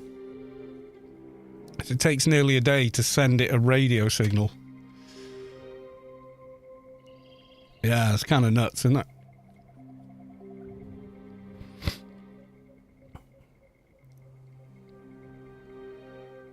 The raw bit rate. Yeah, so yeah, because that was the technology. It was 70s technology it was built on. The fact that stuff is still running out in space is just nuts. Uh-oh. Well, it might be running, but Anarchy isn't. Spaghetti-o. Okay. I think I upset it. Oh, I've still got this crap running. Okay. Let's turn all that off. I doubt that caused it, but...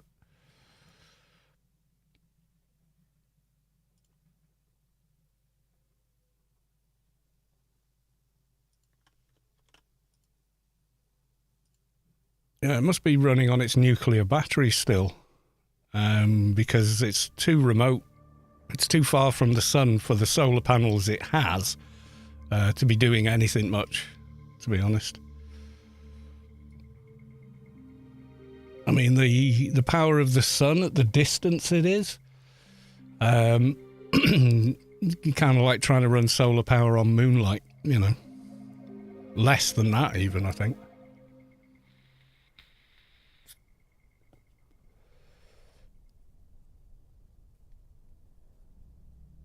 Yeah, I mean, if you want to go down a YouTube rabbit hole, find actual lectures and professors talking about this stuff. It's mind-blowing. If you're going to have to keep pausing to try and keep your head around it. Did I miss a Siljar Russell? I did. Oh, no, I didn't. I saw that one. How to deal with guests. Was it always on nuclear battery? Right. Slowly degrade. Plutonium degrades really quickly. What's the half-life of plutonium? Yeah. So it never had solar panels, right? I didn't know if it did or it didn't. I can't remember. But I thought it can't be that because based on even the best possible solar panels, when they built it and launched it, compared, I mean, solar panels now, maybe they could do something. I don't know. They're far better, but,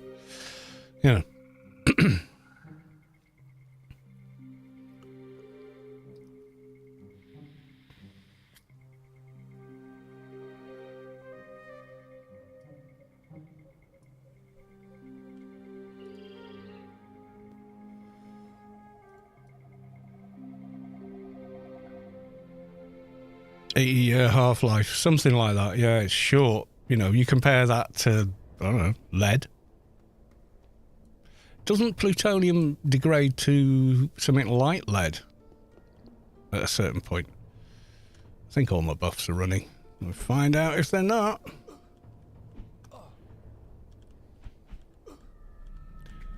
Juno used them. That's the furthest craft had been out with then. Right. Yeah, the Curiosity rover's got solar panels, but they do get dusty. Speaking of distances, we know it takes 8 minutes, 20 seconds for light to get to Earth, but another solar system is several light years. Proxima Centauri. Alpha Centauri is 4.2 light years from Earth. That's that many minutes, yeah. In other words, the distance to the closest star is 300,000 greater than the distance between the Sun and the Earth. That's a lot.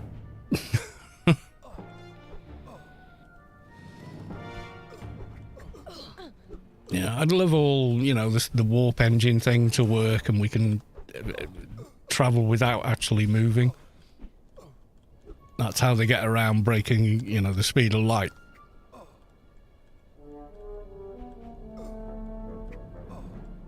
But that in Star Trek has always been a bit...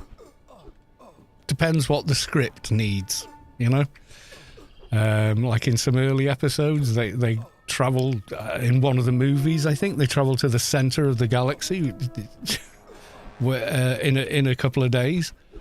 And yeah, in Voyager, they're 75... light years from Earth and they can't get back. It's going to take them decades to get back. Yeah. You know, so yeah, it's what the script needs, the science in Star Trek, I think. Which I don't mind, it's cool, I like Star Trek, you know. It's more of a story about people and relationships and moral dilemmas set. I mean, most sci-fi is that, in fact. I think, the first season of The Expanse, have you ever seen that? I think that's, you know, not in our lifetimes, but a couple of 100 years from now, we could be at that point-ish. But the ships that they use in that, they still run on convenience. You know what I mean? How it's explained, that's like plot convenience. Yeah, I loved the first season of the show, and then the second one I don't know, somehow didn't grab me as much. The Epstein drive, yeah, the convenient, runs on efficiency. Belter Walder, yes, the Belters.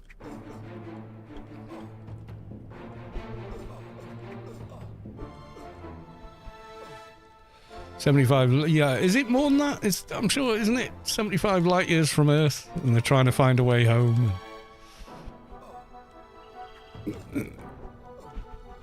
And suddenly warp drive doesn't work quite the same it used to, because if you look at like every story in Star Trek, the speeds are just what the plot needs. They don't adhere to anything.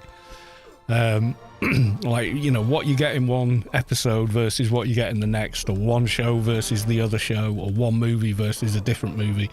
The speed that warp means is always whatever the plot needs. You know what I mean? So, like, in oh god, which one? Yeah, in the first one they did with the TNG, not Generations, the one that came after that, First Contact. It was one of my favourites. I just love that movie. But in that, they do the Warp 1 test in the converted missile, and he gets from Earth to, like, Saturn, fills, you know, the windscreen of the thing in, like, less than a minute. You know what I mean? So Saturn is how many light minutes away? So they've gone fast. It's more than the time it takes them to do it at Warp 1. You know, so it means one thing in that, it means something else in the next one. It's a plot device, that's all.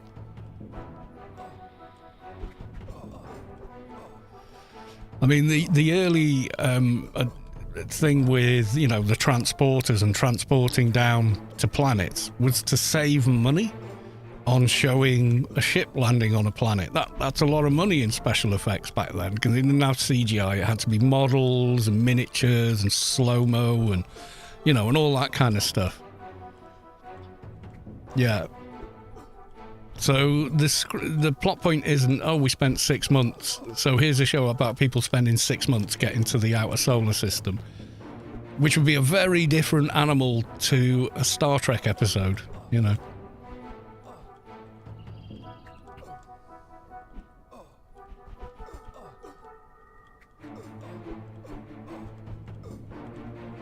True, they do. Oh, that's the Expanse you're sort of saying there. Yeah, they do a great job of showing the distances involved. The show doesn't deal with thermal radiation panel. Yeah, the show is like, let's just keep it interesting. You know, things that work in books do not always translate on screen, unfortunately, and I get that, you know, but.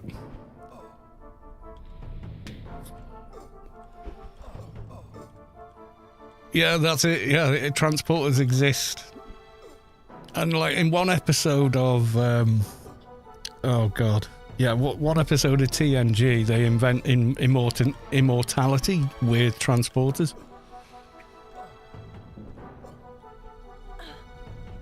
There's an episode where Dr. Pulowski goes to a ship where they think there's some disease there, and it turns out the immune system of the genetically modified kids there is so advanced, it leaves their body and attacks anybody else as though, like an antibody does, attacks anybody else that's not them, which cause dramatic aging, or what the appearance of dramatic aging.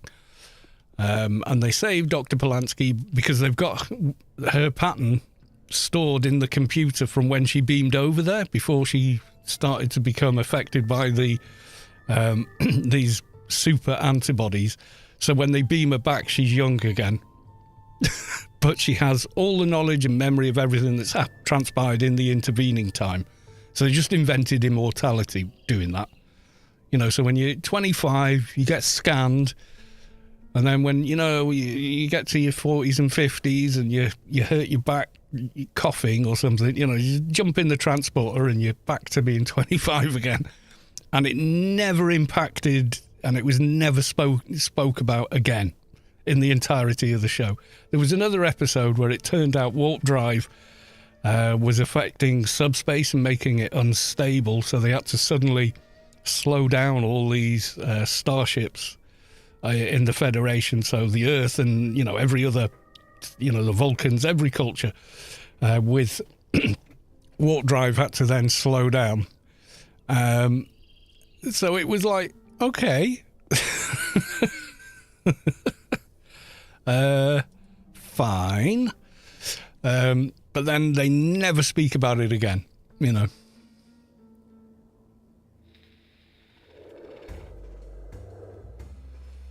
Here's a map of our galaxy in Star Trek's universe. Oh, right, okay. Right, okay. Oh, this is like Star Trek Online. Yeah, Alpha Quadrant, that's where the sun is. And they get sent to the Gamma and Delta, one of the two.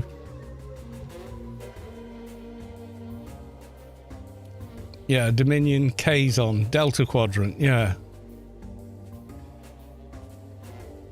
But the Dominion, they get through it with the wormhole, don't they?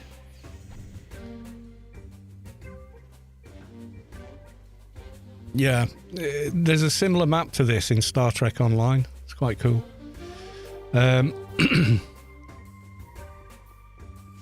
Made up the most unbelievable thing for the shore is the Earth dropped money, 100%. Well, possible. Post-scarcity is coming someday. It would be nice, yeah. Well, once you invent replicators, there's no need for money.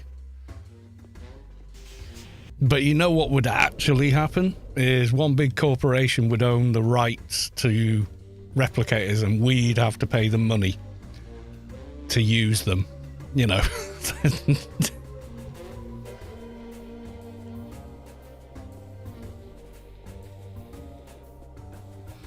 That's the more likely scenario.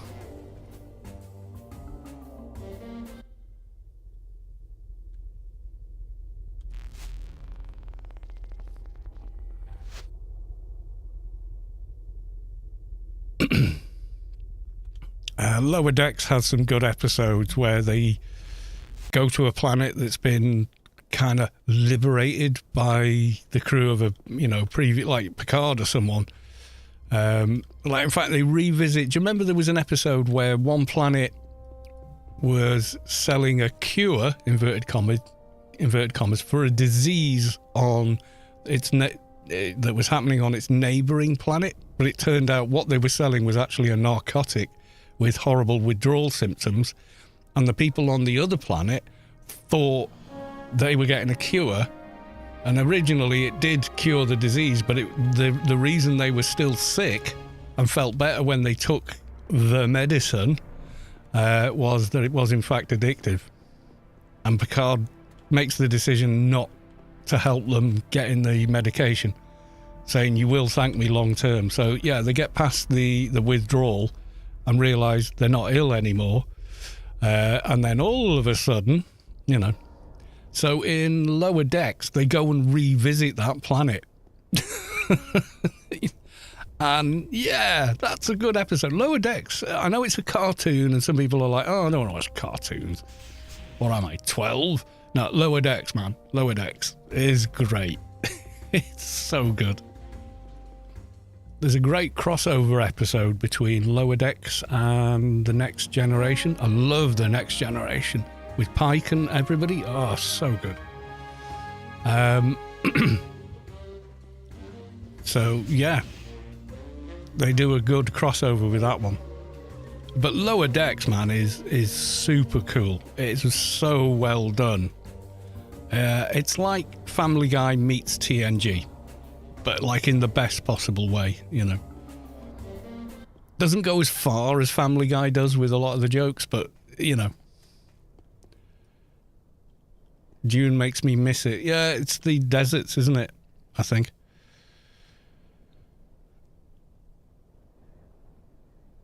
Money is a token which entitles you to vote on a portion of economic output. It's one definition, yeah. Money is a fiction whereby you can control a populace as well. There's another definition it's been given.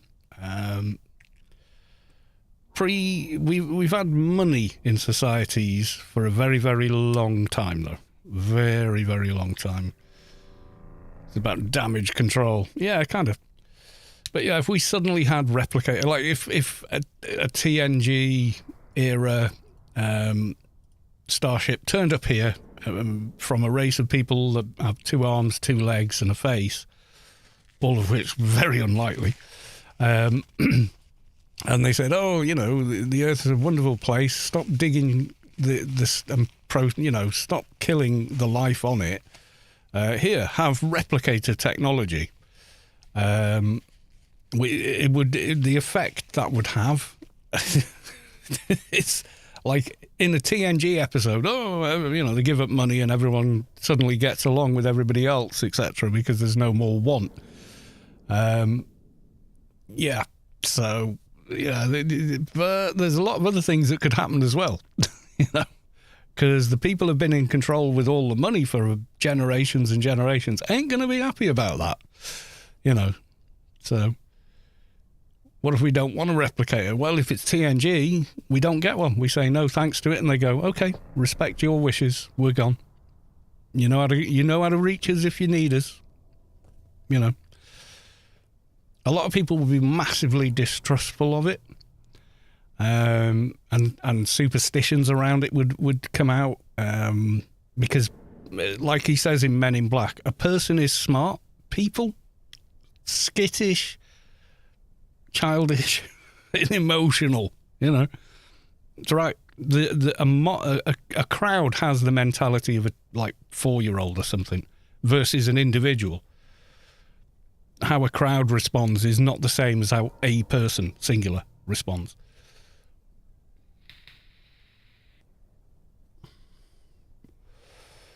Who watches the Watchers? Yeah, that's a good episode. Yeah, where they think he's a god and all that. I'd want it because Replicator. Yeah. Oh, that dinner was superb. Let's have another. You know. At least with money you distribute the decision-making. No, you don't. Because what happens is you establish a democracy instead of having a king, right? And within that democracy, there's a shit ton of jobs to be done, which are quite specialised. So you end up with a civil service, a bureaucracy. Now, the bureaucracy are not elected. They're not accountable to anyone voting. They're independent of that. And they end up literally in control because they're not ever going to be very rarely held accountable for things. They will always scapegoat somebody else or something else for it.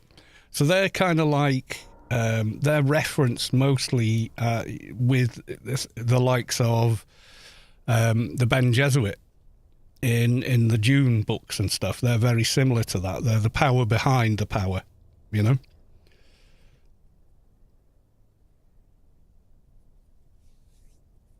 Yeah, capitalism is fatally flawed in that by design it needs to make more money over time. So year on year, more money. But the profit is based on resources, and we do not have infinite resources or infinite people or infinite planets. So it can't continually keep going. It reaches a certain point where everything's exhausted and there's no one left to buy it, and it falls flat on its face.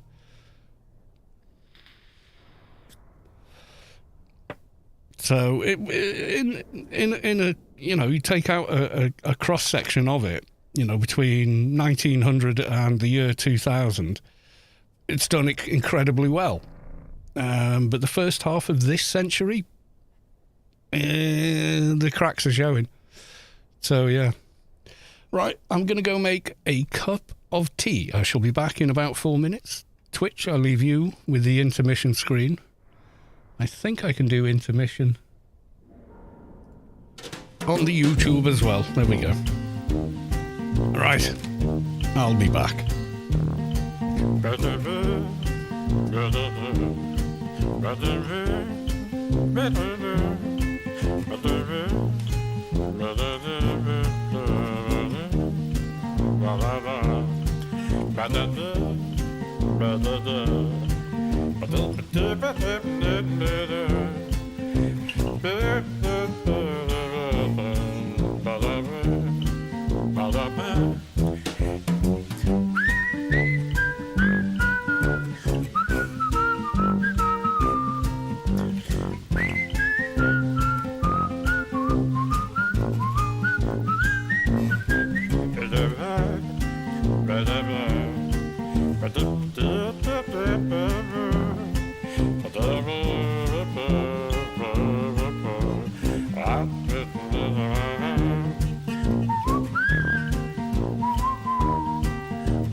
Right, I has returned.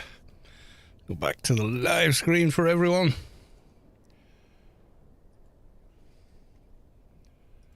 There you go, on both. Scared people are easier to manipulate. Yeah, there's always a bogeyman. There's always a bogeyman. Have you noticed? And they're there, and then suddenly they're gone. But there's a new bogeyman.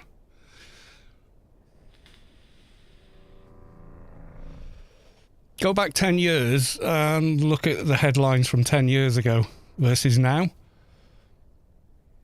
So all these things, these existential threats that we were all worried about. So we're not that worried about them anymore. But we've got a bunch of new ones. I think there's one or two still knocking around because they're inescapable, you know. But there you go. We got 4 holes. Okay. Not missed any other birthday mobs spawning. Fizzgrim, I'm off. Enjoy the anniversaries, goodies. Cheerio. Goodbye, good sir.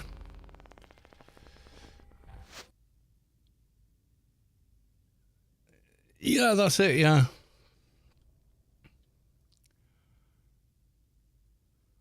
And there's always going to be some existential threat. Or sometimes it's a very, very real threat directly in front of you, you know, but there's always something. And we need to do what the person says to be safe. You know, it's essentially feudalism.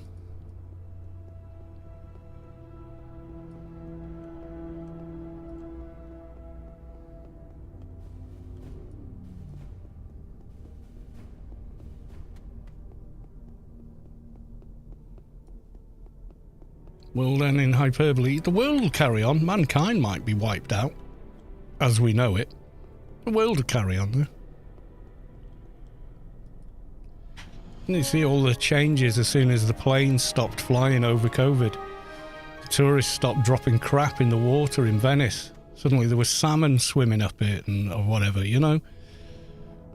Skies cleared and, you know, all this stuff happened. Because we weren't around, you know. We're part of nature, though. We are part of nature. There's some theories knocking around that we're planted here by, you know, aliens or you know, whatever. We're alien experiments that got out of a lab. They were experimenting on primates and we're the result and we don't really belong. That's why we're so destructive. Yada, yada, yada. You know, there's some good books written on with that as a theme, but I'm not sure I believe it. You can look at things we take as constants in nature, like predators and prey, and very much the same sort of thing happens there. You know, if there's lots of rabbits to hunt, then the kestrels' numbers increase because they're, you know, doing well eating all the small rabbits. But that then makes the rabbit population shrink, so suddenly the kestrels aren't doing so well, and there's this back and forth constantly. At any point, they could wipe each other out. You know.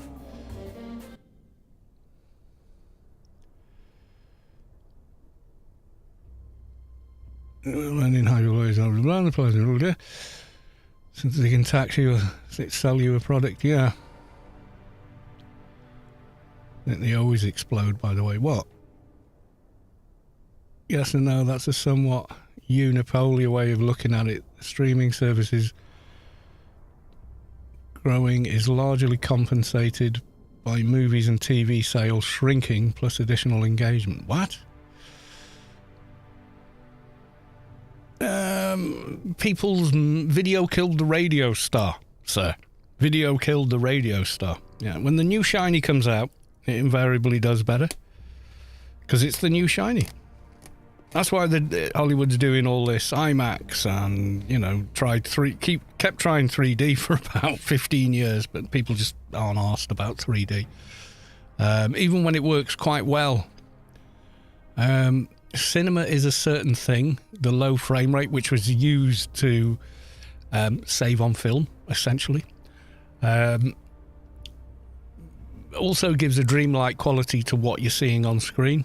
Someone showed an example of, I think the Mission Impossible movie, and they showed the movie scene where Tom Cruise is in the Kremlin and he's walking along and he takes off his disguise and becomes an American tourist, you know? And you watch the sequence in the movie and you think, oh, that's just great. And then he said, okay, so we've used generative AI to make it, you know, the same way frame gen works, to make it 60 frames a second. And they show the same clip and it looks like it was shot in a TV studio on a wet Wednesday. You know, it's just, wow, the difference. So cinema has a place, and as does TV, but the certain way moving pictures look, it can be very relative to their frame rate as well.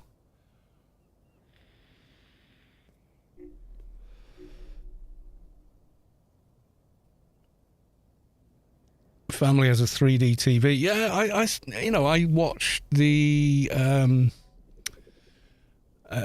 Superman movie, not this new one that's coming out now. The last one, Man of Steel, had Henry in it. all the women like, and I watched it in 3D, and it was just like too much. There's a lot of fast-paced super action in it, and it just felt like too much watching it. I enjoy it more in just regular 2D. Just avoid interacting with the active Sentry controllers. I've tried them, but expect that they'll explode. Okay. Avatar in 3D in the cinema is absolutely insanely trippy. Yeah, I bet it is. I've not seen it in 3D though. I thought it was a stunning. I know it's Fern Gully and whatever, but just visually, I just found it compelling to watch when I first saw it. You know, just CGI that looked that real. You know.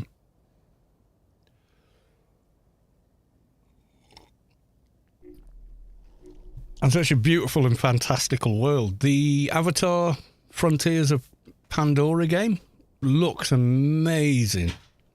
It does the same stuff as well at night.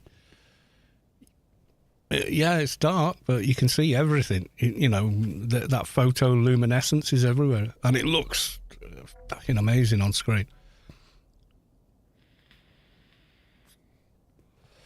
Yeah, it's a pretty cool game to play. Once you get all the good gear and get your skills up, it's quite easy. And then you just start being a bit of a completionist with the map, taking out every bloody base. But yeah, it's really good. Yeah. Almost like what my heaven might be. Yeah, I mean, you know, it's whatever you want it to be. I'm kind of hoping another boss spawns, but we've not seen anything for a good while yet. Yeah, it's been a good one. Yeah, I won't be able to scroll up that far because, yeah, all the spam from the fight will have gone through.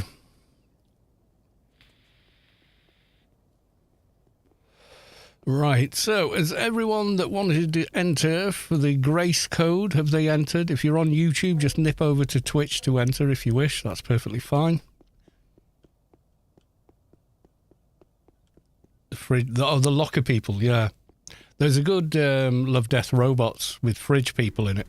That's an amazing, you know, that show is amazing. Each episode is its complete unique little thing, you know, and generally incredibly well made. When the last season came out, I stayed up late and just binge watched the whole thing. I couldn't put it down. You know, it's only like 2 hours maybe of the, you know, as the whole season, but it's just like, because each one is a new story, it keeps, you know, really keeps you there.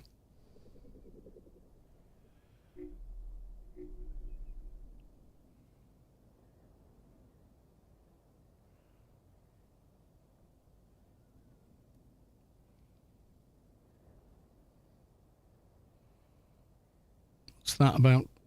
Trap disarm. Just avoid interacting with the active Sentry controllers. I haven't tried. Yeah, you need perception and something else. So you see this one here, search. you can see where, you know when you hear that beeping in a mission and that sort of stuff, if you hit that, you'll see where it is on the floor.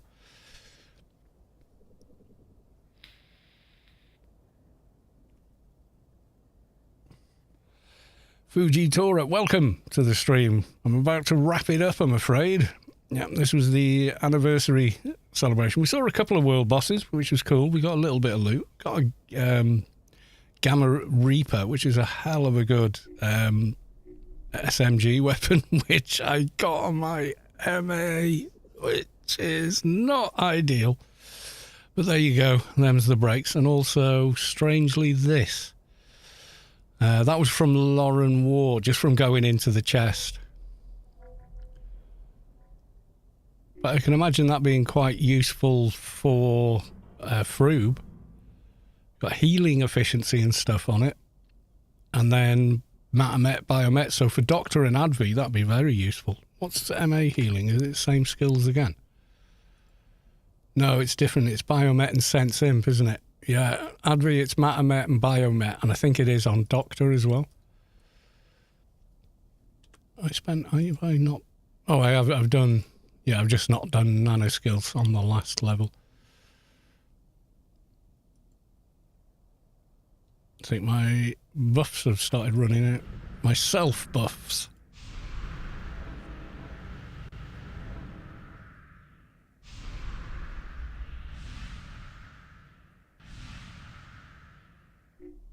So now, that's better.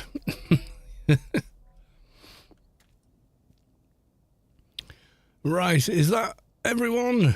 I'm sorry, Fuji Tora, but yeah, we are toward the end now.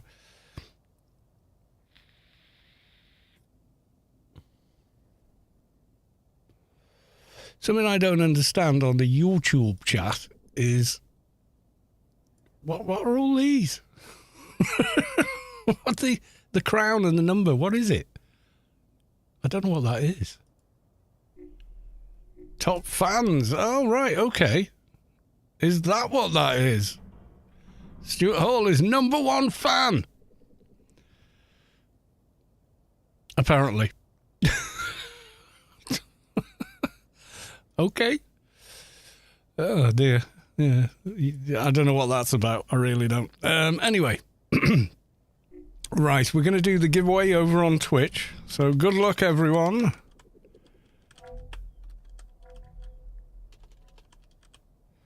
Are you all ready? Last chance now. I'll give you all one more minute. So it's a grace code. So if you've got a lapsed Anarchy account and you want to play over the festive period, I think you've got another week or so for the anniversary. No, it's on Twitch. Yeah, have you got a Twitch account? Have you got a Twitch account? Just nip over to Twitch and just quickly do it. Hashtag loot, please.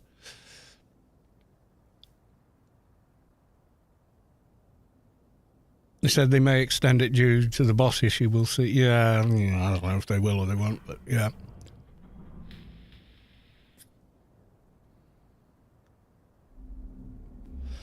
Yeah, unfortunately, YouTube streaming as a platform doesn't have the facility to do a giveaway like that. You'd have to do everything manually on third-party stuff. Yeah, if you've got a Twitch, just jump on, hit follow, enter. You can unfollow straight away if you want. I don't have a problem with that. But if your bid, your entry comes up, then you win.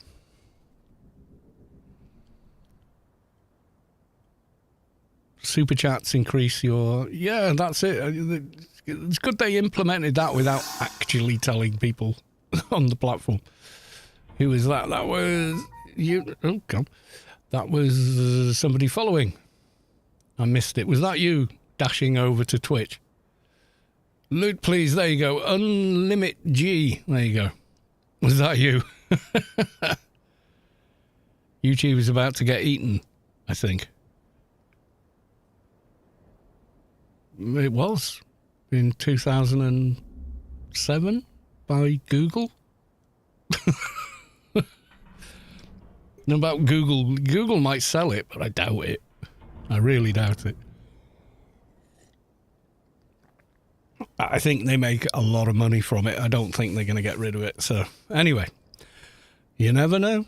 But yeah, I doubt it. Right, here we go, everyone. That's the minute. And you managed to get yours in. So good luck all. Here we go with the draw. Code Nugget was drawn from the giveaway. Congratulations, sir.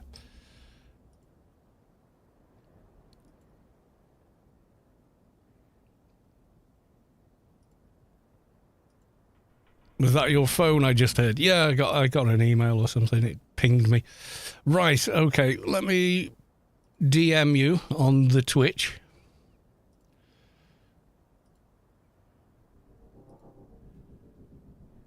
Where have you gone? Code Nugget. There you are. Right. So pay attention to your DMs.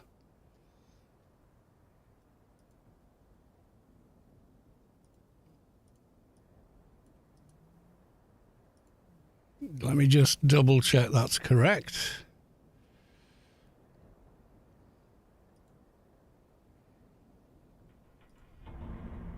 Yep, that's the right one. Right, okay. There you go.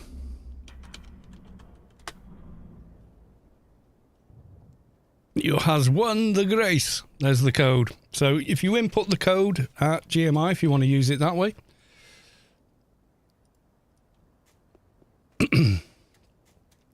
My dad has the same sound. Yeah, I think it's just any... I think it's a Samsung phone. They all sound the same, apparently. Unless you go in and change it or whatever. So if you want to use it on GMI, so you got an active account, etc., you can go in like so, and you go in and you go redeem, and you enter it there, and a grace will appear in your inventory, so you're able to sell it on there. How much are they going for lately? Probably quite a bit. Let's have a look. Choo! Buy orders for 555 billion. More than 500 billion credits. If you want to sell one. Last one I sold for like 200 and something. But anyway, so yeah. Or alternately, you can go to the account page on the main Funcom site. So you go there, you click account, log in. You go in and go key redemption, pop it in there, redeem, and it gives you the game time. So you can do it either way. That gives you game time. Putting it in GMI gives you a grace you can sell. So it's up to you how you want to use it. There you go. With 555 billion, not million, billion. It's ridiculous amounts of money. Hopefully enough to buy everything and anything you need, including loot rights. So yeah. Right, shall we find someone to raid? Yes, let's do that. Anyone else doing Anarchy online? Let's have a look. Me and Rubicar live feed. Okay. Who else? We got Sir Catatonia, Suki Black. Who's that? I don't know who that is. Why is that on there? Who's Tomato Anus? Oh, he's a speedrunner. Yeah, he's pretty fun to watch, actually. Gog, yeah, these are a bunch of people I've never, well, apart from Catatonia and that lady, I don't know of any others. But no one doing anything similar, so yeah, maybe leave it there. So, right, so congratulations, Code Nugget. Commiserations, everyone else. Unfortunately, that's how raffles work. Twitter being X, there's in some ways, if you read X as X. No one calls it X, though. There's only one guy calling it X. Everyone else calls it Twitter. Yeah, it's kind of funny. I've changed the name, everyone. It's like when Nvidia went, oh, it's the 3080 Ti, and the entire tech world went, no, it isn't. It's a Ti. There's no such word as Ti. And Nvidia kept calling it Ti, and everyone just went, Ti. We don't care that it's your thing. We're still going to call it. We're still calling that a Ti, not a tie. They just try as they might. It's like, no, because every tech tuber, anybody, whatever, everyone's been calling it Ti since it existed, and you can't just come along 18, 19 years later and go, oh, it's Ti. People are just like, nope. Even if they're wrong, they don't care. It's like, nope, we're not changing it. Oh dear. Right. Thank you all very much. I'll probably be back Friday, but it will more likely be Dune. I'm itching to play. Even now, I'm itching to play. I hate to admit it, but I am. I just wish it was an MMO, so I could be on the same server as all my buddies, but it doesn't work like that on Dune, unfortunately. Which is why it'll never replace AO for me. Right. Love you all, but bye for now.